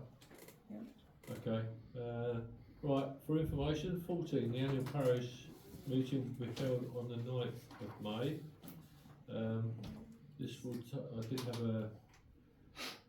and I forgot to bring it with me. Sarah says that's the day after It's Friday. Yeah. Very good. Does that mean you're out twice in the It was night? going to be. Yeah, I know. It's going to be a very busy weekend because my son's 21st will be and then my wedding anniversary on the Sunday. So yeah, I'm going to be shattered. Yeah, he is. Yes. Okay. Right, the clerk will do an agenda. The clerk will do an agenda for the annual parish meeting. Okay. And there will be a by-election in June, date to be confirmed. Yeah, that's good. 15, correspondence. Email from a resident regarding benches. You haven't done one. Yeah. so requesting Yeah. 3-seaters rather than 2-seaters. Bus stops. I did see some. Requesting 3-seaters rather than Sorry? 3-seaters by the bus stop. A 3-seater by the bus stop. well, it's requesting it. Okay. Well, To make sense, really, in a way, but make sense as well. Yeah, first to last week's meeting was a line of Walkham News about benches. Can I just make the following observation? The council will replace the Cove and the Circle bus stop benches with 2-seater benches and put a 3-seater bench elsewhere. As a regular bus user, can I suggest that the bus stop get the 3-seater benches? This is at the Circle, or is it the And the bus stop. and the Cove? Is there room for a 3-seater at the Cove? Well, technically there is, but we've got 2 of each where we want. Okay, fine. Okay, well, I don't have a problem with that, that's fine. Yeah, we can put them, they're quite big and they're quite heavy. Well, no, but if we put the 3-seaters there, that means 2-seaters are going where we initially wanted. It's complete reversal of where we first suggested the 2 and the 3-seaters go. Well, we did want the 2-seater at St Peter's and a 2-seater or a 3-seater at the Circle and a 2-seater at the Cove. I thought it was a 2-seater at the bus stop and a 2-seater at the Cove, Right. a 3-seater at St Peter's. Chair. I don't think you get the 3-seater on there. I don't think, yeah, I think, because I sent you the size, didn't I, Steve, and that. If you know the size of a 2-seater, Jeff, and that, Well, that plinth is, I can't get it out there, I can give it you afterwards, and that, it was 1,600 and something, 1600, yeah. Well, 1630 was it, or the something? 3-seater's Long. 19. And, Okay. yeah, whatever, I'll tell you what it is afterwards and that. Okay. They're not flimsy benches. They're made out of 3x3 teak, and I see no screws in them. They're all pinned and down, and they're really heavy. I can tell you, I can't move them, and I've got to put a stamp on them somewhere. I don't know how I'm going to do it yet, but I can't lift it, so we won't have to worry about them being pinched or anything. That's good. Okay. So just leaving it as it is. Well, we'll try and accommodate it. We'll try, what we try, but it just depends on certainly how much room we've got to put it up there, how much concrete we need to put it. Got to be bolted down. If it can be done, it'll be done. What? It'll be 2-seater. And if the people are slim, then they probably get 3 people on 2-seater. If there's more than 3 people waiting at the bus stop. The 2-seater seat Sit on the laps. is that wide from front to back. Yeah. You know, you need to be 7 foot tall for your feet to touch the floor. They are very big, but they're very good. Okay, email from the FRA regarding dish grant. Can we take that one in just a minute, Chris? Absolutely, yeah. Email from resident regarding bins left on the pavements. This has been reported. I've reported this, and I believe Ian and Andrew have had some correspondence. Yeah, I think Andrew has been bashing his head against the wall now for well over a year. Nothing changes. Yeah, they seem to take the bins out of where they are, which is right next to the road, and then they just chuck them back on the pavement. Yeah. So that's, yeah. Can I say? I mean, what Ian says is correct, and the same thing happens at my house. Overall, Biffa do a very good job. I get very, very few complaints about rubbish and recycling collections. They are very good. The vans are equipped with CCTV and various other devices, so the officer I deal with will be able to see for himself from the cameras as to what's been happening, and is not denying it. But at the last count, he was arranging a discussion with the round supervisor, and I'm still waiting to hear the outcome of that. In the meantime, I have taken this up with a councillor who sits on the Joint Waste and Recycling Committee, joint committee with Woodland, in the hope that it can go on the agenda for one of their meetings at the much higher political level. So I have done that, but I am still hoping to have a satisfactory reply from the office. All I would say in that, and Andrew's already made the point back to me in that from a previous email, that he doesn't, or somebody else decides what hours they work. But I've actually noticed down where the dump is near Glyn Gap, guys finishing their shift last week at 1:30. Now, the assumption being that if your bins are out by 7 o'clock of the morning, when they're asked to be out, that's the time they start. 7 o'clock to 1:30, to me, don't really constitute a day's work. Oh, I don't think that's right, is it? Because to get to the road, they've got to get to the site and pick up the van and the lorry and then go wherever it's going. So Yeah. they're going to be starting at 6 o'clock at the latest. Well, are they, Lynn? Or do they leave the yard at 7 o'clock to actually start work? Well, I don't know, but I mean they go. But what I'm saying is that's not a full day's work, is it? 7 to 1:30 when they're getting out. Well, they can't be doing the job and that because they're leaving bins all over the pavement. And the fact that Andrew has said that he thinks Biffa's really good and that he doesn't get many complaints, is that because people just don't complain like I do? I'm sick and tired of my bin being left out in the middle of the pavement. People, disabled people, blind people, ladies with wheelchairs, or men with not wheelchairs, prams and sorry, Steve, but people with prams and that. And I specifically built a little enclosure and that for my bins to go in because they get blown over in the high wind. Now, we've had stuff blown down the street before when it's been left out, and they don't pick that up. They just pick the bin up and empty what's left in it, and the rest of it just blows about. It's just, to be honest with you, and that from my point of view, and I've seen this for over a year now, it's just pure laziness. I have to say, the ones that deliver to us are brilliant. I have to admit, they start at basically near the top of Battery Hill, sort of cut off at Battery Hill. They will be collecting bins out before 7 in the morning. They pass my house normally about dead on 10:07. But at the top of Wakes Lane, I don't know if Chris has got a different suggestion, all the houses near me, the bins are put back on. I leave mine on the pavement and it's put back on my drive. Well, this doesn't happen, like I said to that. If you go around the circle and that on a winter, it doesn't matter. And that the crews are different all the time and that they swap them about. But even on the circle where Andrew lives and that, they get left out. And up Shepherd's Way, they're all left out on the pavement. Some days they might put them back on the grass. But as I said, I built a special enclosure and that right next to the curtilage is the word they used last year, rather. on their website of your property, which is the boundary of your property, and they leave it out the pavement from there to there. It's only a minor thing, but why can't they do it? Well, I've asked them and they said we're not obliged to. I'm just thinking, in light of what the information that the council writes an official letter to them as well. Yeah.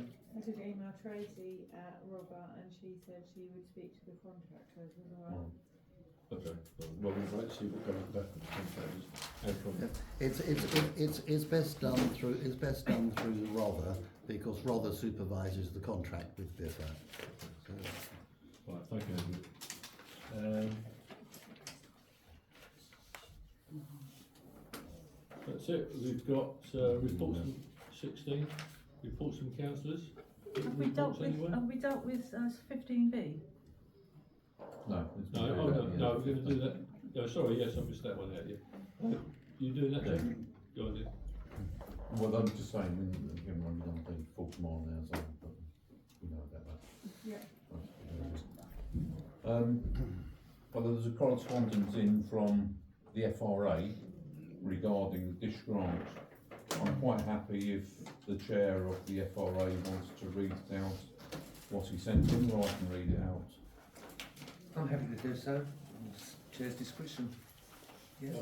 You asked for us to read it out, so well, rather than read it all out, well, I think it all is either all or nothing. Chris. Okay, yeah, by all means, please do. Shall we read it? Yes. Right, so the FRA wrote in and said, in reference to the district grant rejection, we would like to thank the Parish Council's Grant Committee for their careful consideration of all the grant and donation applications. We assume that all the other applicants met the criteria in full. Unfortunately, a few assumptions were made by the Grants Committee in respect of DISH, which are inaccurate. 1. The FRA Committee have not at any point stated they would underwrite DISH's finances should there be a shortfall. They accepted DISH in a way similar to the Parish Council accepted the War Memorial Steering Group. That is an umbrella to hold funds, provide insurance cover and, if necessary, support and information. 2. The DISH attendees are not always able to donate towards costs for the refreshments or the hire of the hall to provide them with a warm, safe space where they may meet and have a hot meal. For some of our attendees, this is their main hot meal of the week. 3. It was stated at the October Council meeting and recorded in its minutes, a DISH committee would be formed and a constitution written along with amended policies which have been in place since the beginning when it was ran by the Parish Council. 4. It is therefore inappropriate to use the FAR accounts to decide whether DISH is deserving of a grant. We would like to apply to the Parish Council for a donation under section 137 to show their support, which they published in their Christmas newsletter for this important community project. And section 37 has an expenditure, sorry, S137 is an expenditure that may be incurred by a Parish Council, which could include donations to charities. A council might make a decision to donate to a local charity that provides service of benefiting the local community, grants for a local club, supporting youth, senior citizens clubs and other groups that offer beneficial services or activities to residents, and awards or prizes for local competitions, perhaps to encourage a community spirit, art or environmental awareness. I don't know if many of you read up, councillors have read up on the S137.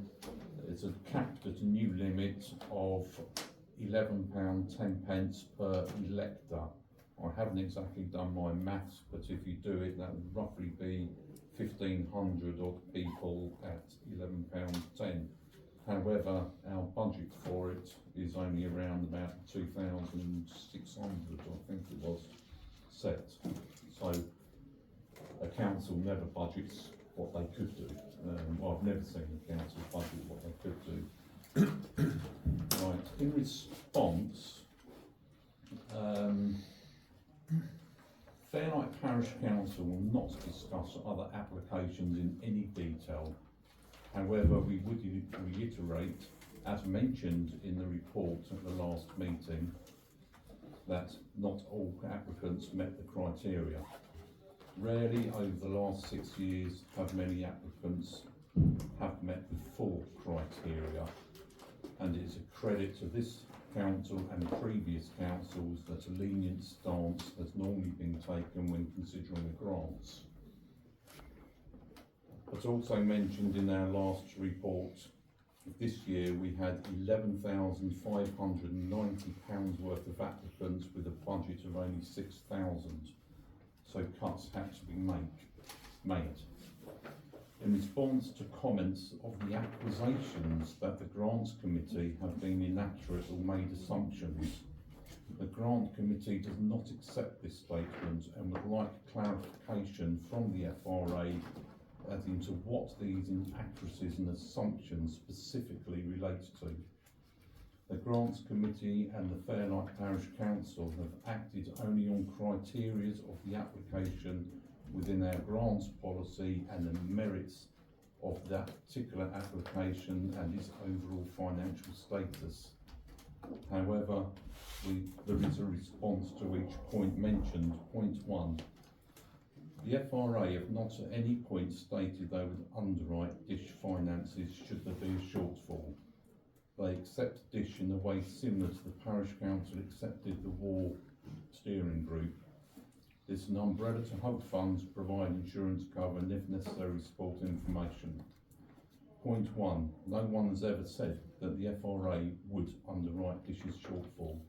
However, it is reasonable to expect, as they now own the project, they could or should be the first port of call.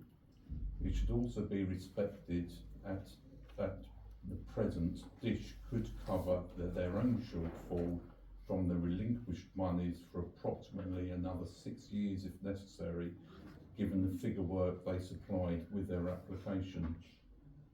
It is not right for the FRA to make comparisons of their ownership of DISH and the War Memorial Group under the Parish Council. The War Memorial Group was a steering group adopted by the Parish Council to aid its success and to hold ring-fenced private donation money, while the project now known as DISH was a council project from its onset and at cost of public money. DISH on relinquishment to the Fairlight Residents Association was for them to control and hold their finances. It is written in the signed agreement that the tracking of all income and expenditure and capital of the DISH project shall be ring-fenced by the Residents Association. It seems this is now not being done. Point 2.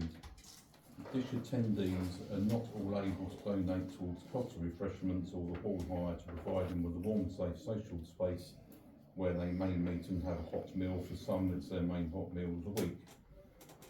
This was not mentioned or discussed in any way by the Grants Committee or the Parish Council during the resolve process. Point 3. It was stated at the October Parish Council meeting and recorded in the minutes that a DISH committee would be formed and a constitution written along with amending the policies which have been in place since the beginning when ran by the Parish Council. The Grants Committee has found this not strictly 100% true.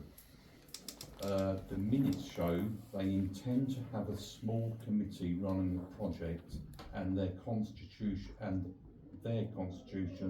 to say that if it fails, then the money should be used for community projects. Surely one would take they to mean the Fairlight Residents Association would have a committee. But what seems to be the case is Dish now have made their own committee. How involved that is with the FRA, we do not know at this point. Point 4. It is therefore inappropriate to use the FRA accounts to decide whether Dish is deserving of the grant. As far as the Grants Committee, and I believe I speak for the whole of the Fairlight Public Council, it is totally appropriate for the PC to expect the full financial information from the FRA to whom, by agreement, Dish was relinquished to. Other points. The Parish Council resolve agreement as per minutes of the meeting of October 2024 was to transfer running of Dish to the FRA. It is a Fairlight Parish Council stance that the project known as Dish was relinquished and remains part of Fairlight Residents Association. This agreement, the agreed relinquishment included ring-fenced funds of £4,096. Since then, the PC has continued to support Dish, and even since October, the date of relinquishment, it cost the Parish Council, therefore, public money a further £988, or from the August when the new council took over, £1,330, making public fund expenditure in grants and hall hire of this project to date of £4,412. Just to highlight a little bit there for councillors, new councillors, £700 grant went to Dish and Xmas Cracker, Christmas Cracker, and 2 years ago 2,000 set aside, last year 2,300 set aside of precept money for the hall hire. Not all of that precept money actually got used, and so it will be returned to our current reserves, but on actual expenditure it's 4,412 since its commencement, which is a far higher amount of public money than any other organisation within this village for the same time span. The requested amount on this application from calculable information received was for more than 250% more than its shortfall, with the possibility that difference could easily come from their own relinquished reserves, or the reserves of the umbrella group. It could have been easily supported by a fundraising event. It is now evident that since relinquishment, the FRA has allowed Dish to set up its own bank account, constitution, financial policies, among others. It is not for this parish council to necessarily get over involved in that, but it is very confusing and somewhat the Grants Committee found unconventional. The parish council would the parish council would like more information as to the reasons behind this action. We would also offer advice that if you are making applications, that all disclosure of all monies by all parties should go with the application. However, all that said, it does not detract from the fact that the Fairlight Parish Council relinquished the project to Dish, known as Dish, to the Fairlight Residents Association. Therefore, Dish remains the auspices of the FRA. Point about application for section 137. All we can say is that Fairlight Parish Council awaits an application which will be heard and resolved at a full agenda item. So I don't know if anyone's got any points they want more clarification on. Pretty comprehensive. Okay, thank you. to have the opportunity to ask any questions. Yeah, you can do, Chris, please go ahead. Thank you. It's on the correspondence, that's legit stuff. Yeah, that's beautifully read, Jeff. Thank you very much. Lots and lots of things got said in response to what I said then, and I can't really remember the first one now because it was quite a long list. Could I get furnished with a copy of that at some point, and I'll decide whether What I've just read out? Yeah. Yes. Yeah. Yeah, it's on And, public. You want that one with your comments on as well? Is that the one you want, or your original? No, I've got the original. Yeah, you want the one from like your copy your of comments in response to It's my. okay, I can email it to you. Thank you, Daniel. I think anybody from the DISH organisation or the FRA have probably almost lost the interest in trying to get a grant from the parish council. It must be said again that they're disappointed. I think the only reason we did ask for a grant is because of your promise of support. You've all given your interpretation of support this evening, and it's very interesting to hear how you summarise the word support. I'll just take this opportunity to remind you that the Oxford English definition of support is help, aid, assist, contribute to, give a donation to. What I think you meant to say in your broadcast at Christmas was that you morally support DISH, not financially, assisting wise or contributing to. If we'd understood that, there was a good opportunity and a good chance that we probably wouldn't ask for a donation or a grant at that stage, because you'd have been telling us that no, we morally support DISH, which clearly you do, but you don't support it in those other definitions. Had we had known that at this point, we probably wouldn't have gone for a grant. But we would like to be considered, and I'm very encouraged by your last paragraph that asks us to make a case for a donation, and we'd like to do that. I'd like to understand if there's a deadline for that. I also take on board your amount of money that you might have in the coffers to be able to pay some kind of donation, and we wouldn't be wanting to rob you. We're just looking for a donation that enables this wonderful project that you're all fully morally supporting to be able to help it carry on. You would be doing the residents of this village a great service if you could show that kind of support. So the grant side of it, I think we're probably all getting a little bit tired of. The only reason I pose these questions is because I wasn't in attendance when the grants were listened to, and when I watched it on YouTube, as everybody can nowadays, I did pick up on some inaccuracies. I'm not going to go across the points again, Jeff. You've had your chance to respond, and we'll look at that and make a decision whether we want to in the future. In summary, I'd like to say again, thank you for your careful consideration, and that we would be very excited to be able to put an application to you for a donation. I think there might be a technical point there, I'm sure Danielle will correct me. Because at the moment we have power of confidence, the parish council had the powers to make a grant, to then apply for the same group to apply under section 137, might possibly have to wait 6 months.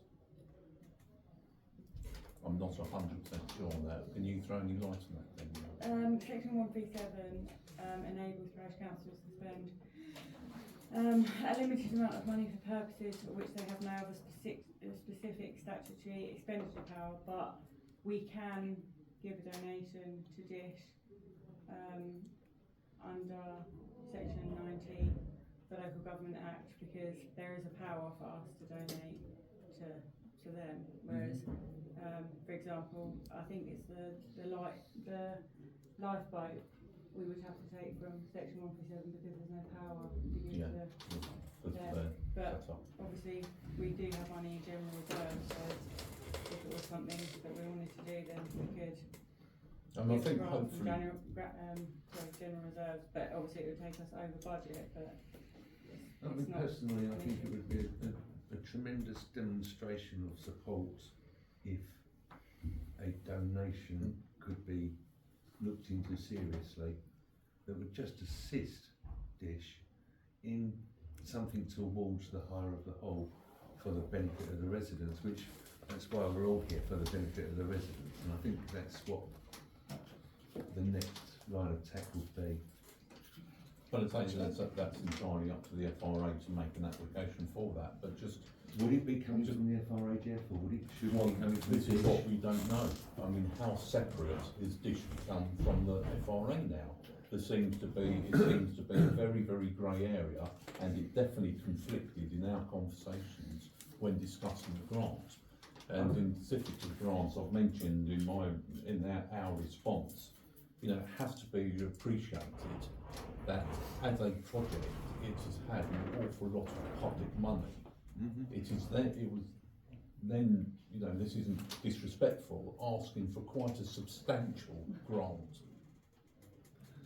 A lot of the grants that were awarded were able to receive some 50% of what they asked for, and I think Dish would have been quite happy if it had been honoured to and given 50% of its original. Grants money has sufficient to do that, they probably would have done, but since there was a limited budget, then it wasn't possible.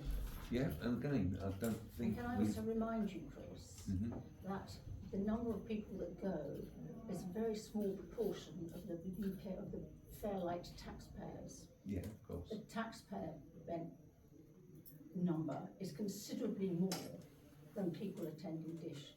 And can I suggest that the FRA actually advertise Dish and ask for contributions and donations from the other people who do not support it, and perhaps they could actually promote it yourselves. Well, in fear of repeating myself, we do advertise Dish. It goes out on our regular email slot. We've also got stuff that goes out onto the what's going on in Fairlight. Is it providing any receipts and income for you? Big pardon? Is it providing any receipts, any income for you, any donations from the rest of the tax-paying public?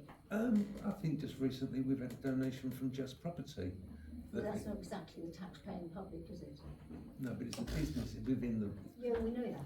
Yeah, what I think I'm trying to say, Councillor, is that your assumptions that the FRA should be paying for this were wrong. No, I'm just saying that, you know, you need to The assumptions that were made that everybody could afford to go to Dish were wrong.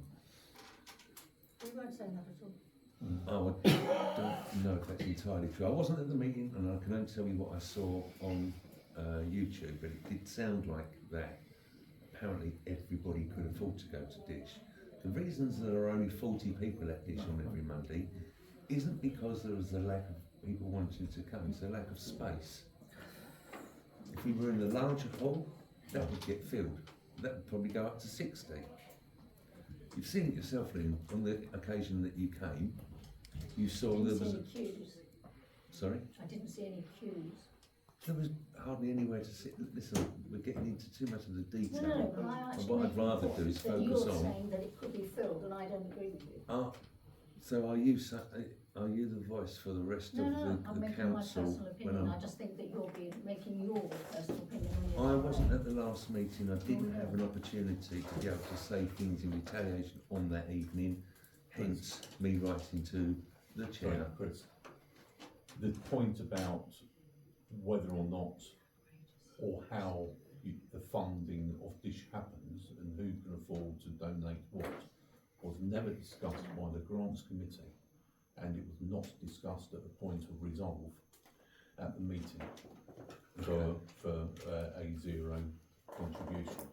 So as I say, I've only seen a limited amount of the YouTube video, and what I gleaned from that, there were certain assumptions made that I believe were inaccurate, which is why on behalf of the FRA we wrote to Parish Council asking those points, and then further on adding, could we look towards a donation? I think you just said yes we can. I think Danielle just said it could be possible. I just need to understand the time scale and who you believe it would be best coming from, because I believe that was one of our stumbling blocks. Well, my personal belief is the Parish Council need to know what stance, what the FRA actually considers their implication is now with Dish, because there is no denying the point that the project was relinquished to the FRA for the FRA to control its funds and for the FRA to have as a project. It now seems to be something separate again. No. Currently, the organisation Dish is an umbrella organisation of the FRA. There Sorry, are, you mean the other way round? Yeah, I beg your pardon. In as much as we pay for their insurance, we're our own insurance. We try to advertise the fact that it's Dish on Bank Holiday Monday when people might think it's being closed. We support, we go along, we hold regular meetings, we examine finance coming in and going out. And yeah, there's a kind of a bobbing along effect at the moment. To know that a portion of the rent for the whole is covered for the rest of the year makes it easier for Dish to go along. You've got the money in reserves. Yes, we have, yes, and that's not been given to Dish as yet. We're holding on to that till such a time as we feel that we can give it back to Dish. Right, just on that point, Chris, if I can. As chair of this committee, I get to see all of the paperwork. Some of it, I'm afraid, doesn't make a lot of sense to me, so I have to ask questions. Yeah? And one of the questions that I need to ask you, there are two questions that I think relevant at the moment. In an email from you to me, to the proper officer, yes, and to me, to transfer all responsibility of Dish and CC to the FRA, to transfer all associated donated monies currently held in the EMR to the FRA. The paperwork that I saw, and I didn't interfere with the grants panel because that's their job. I didn't have to vote because the rest of the parish council decided on what was necessary. My vote would have made no difference whatsoever. However, in the application that you made, you supplied a current bank account from Dish, which off the top of my head said £225 something is what you had. But in December, you were given £4,096, which did not show in there. You're holding it for Dish. It belongs to Dish. They can ask for it, as you have said, as you rightly said, Celia. If they want it, they can ask for it. But that is £4,096 that should belong to Dish. In which case, 52 weeks times £37, because that's what I had to pay for an hour of the small pool on Saturday, only comes to 1,924. That's going to last you 3 years? No, 2 years.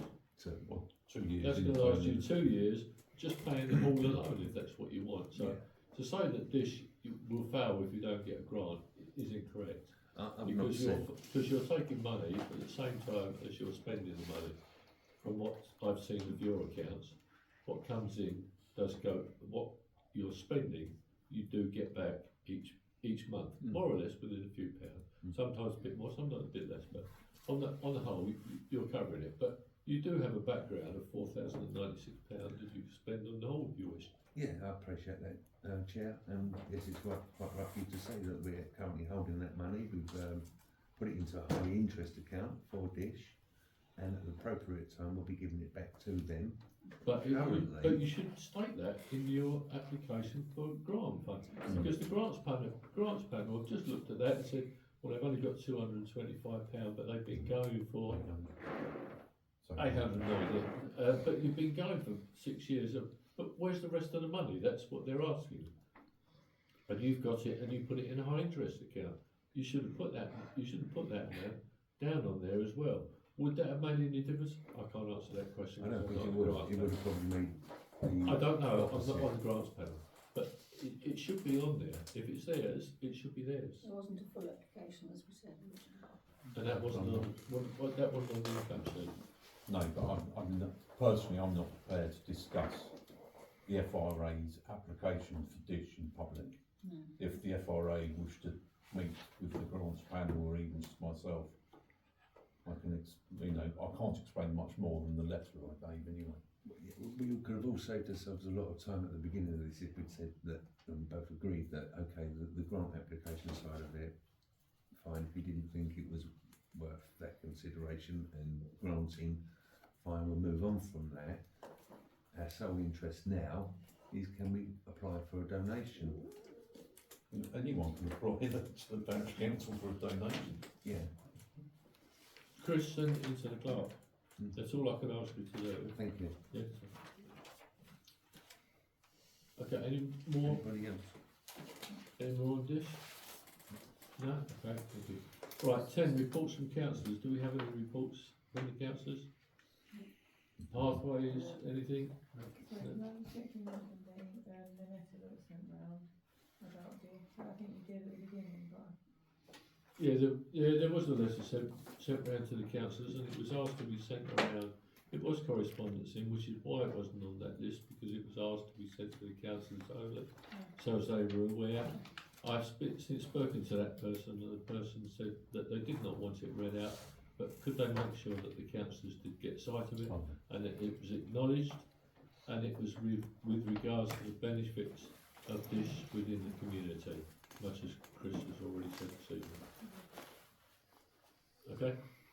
Right, so there's no more reports. We've got an update on VE Day. Have you got an update? No, I haven't, because I had the meeting earlier.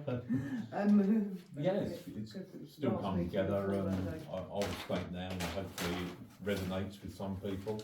After 2 letdowns of offers to help on the catering, we now don't really have anyone to help on the actual day for catering. So the village hall will be open for the event from 2 o'clock till 6 o'clock. Onward stream of simple foods, and we just need volunteers to man the kitchen a little bit, really. Apart from that, plans are all coming together, so the posters have gone out, so I'm sure everyone can glean what they need to glean from the posters, and hopefully it's going to be a nice day and a good event. Jeff, can I just ask one thing? When the email came round from the FRA, the postal wasn't as an attachment, so I was going to print it off and put it on the fence like I normally do, but there was no attachment on the email. Well, it's in the body of the email, I think. Yeah, I know, but to You actually, right click on it, you can save it as somewhere. it's so much easier if it's an attachment, because you can then just print If it. Jeff had asked me to be an attachment, he could have gone, but Well, we perhaps don't. you could do it. No. now, couldn't you? I'll send it to you. Oh, thank you. I'll send it. Not like these. Yes. I thought I did send it round for you. Okay, back to where Lots we of people were. don't open attachments. Lots of people don't open attachments in the village. They only see the I body did of ask the for it to email. go out the way the FRA sent it out. Chris, it's not beyond the. Yeah, and if people request that, we can do that. Excellent, thank you. Thank you. No reports from the councillors. Okay, item for consideration of the future agenda. Martin, Malcolm, Michael. I'll never forget Yes, what's his name. all sorts of things. Sorry, go on. Michael will do. Right, yeah, I've got some photographs and I'll have some comments, you won't be surprised to learn, on the subject of bus shelters. I'd like that put on the agenda. Hopefully I've got time before I go away to put together something to show all the councillors before the meeting. I will be able to attend that meeting, it's right in the month, but I'll have to write formally and say, unfortunately, June I'm away again, and possibly in July as well, so I'll confirm that closer to the time. But I would like to be able to have my say on the subject of bus shelters and see what other councillors feel on the subject. Right. Anybody else got anything else? I was going to say bus shelters. Oh, for goodness sake. No. Okay, so there's no more? Okay. Right, date and venue for the next meeting is Tuesday the 27th May 2025. And the time is, someone? Sorry, 9:14. 9:14, I'll close the meeting now. There is an open forum. The clerk is not standing, it's not part of her jurisdiction to listen to the open forum. There is 10 minutes only, so. Can I? Yeah. Yes, Lily, go. Okay. Part of what I said earlier about correspondence that had come in that hadn't been responded to, and a lot of comments I have had, both at Dish and being stopped in the street, have been about comments made in public, in a public meeting, i.e. in a parish council meeting, and seen on video, that make assumptions about the residents of Fairlight. And I'm actually quite upset that today, at this parish council meeting, I have also heard several comments that could be misconstrued as to what Fairlight residents are or aren't. Fairlight residents are themselves, and they are who they are. And I would like to suggest that making gross assumptions that elderly people cross the road slowly, that if you want me to quote it, I will, that we are not an impecunious lower middle class village on fixed pensions, that we are a group of people who love living in Fairlight. And anyone who is speaking in public, and particularly if you are a public servant, i.e. an elected member, be it of the parish, district or county council, you have to be very careful about making assumptions and sweeping statements which may well, as far as I can see, because I've not seen any evidence of it, not be based on fact. And if anyone makes a statement in my hearing that is like what I have heard on video from last month and tonight, they may well get asked for their factual thing. I worked on evidence-based when I was working, and you have to be careful not to make assumptions. You are deciding how to spend money for our residents, and to make assumptions about our residents not based on fact is not appropriate in my opinion. Right, that's noted. Thank you, Lily. I do remember creating a survey back in 2022 which got 60, and you'll probably correct me as you will, 62 or 63% reply from that survey. I will look it up, but I think it was something in the region of 53% of people in the village are over 70 years old. That was in 2022. Not quite certain how many have actually moved out, but that does add a few more years to that age. And yes, people that try to cross the road in Waits Lane, and I've stood there and watched them, struggle to cross that road, and they are the elderly people of this village. And I said that there's also youngsters in this village that will skip across the road and dodge the traffic. So I'm not wrong in what I'm saying. I would contend that there are also young people who have trouble crossing the road at speed because of disability. Yeah, those that are just managed to get to school probably would do, but then hopefully they've got their parents with them. No, I'm talking about under 70s. I'm talking about adults with disability who are not elderly but have troubles as well. I perhaps should have included them, but I didn't feel it was necessary at the time. Because people of 75, whether or not they've got no hip, broken hip or whatever the case may be, they are getting on in age. And as we know, as you get older, things start to wear out and things do not work properly. And that includes everybody. That's a known fact. One thing's guaranteed in this life, and you will die, whatever age that. I'm only asking for care when making sweeping statements about a group or the whole of the residents of Fairlight in public. You can do it in private. You can say what you like in private. You can think what you like, but if you open your mouth in public, on recording, be careful. Is this being recorded, Jeff? Yeah. Can we turn it off because it's open forum? You don't like it. We should be considering GDPR rules and regulations for open forums. And according to the memos that I've seen going around, you shouldn't be called open forums. Off?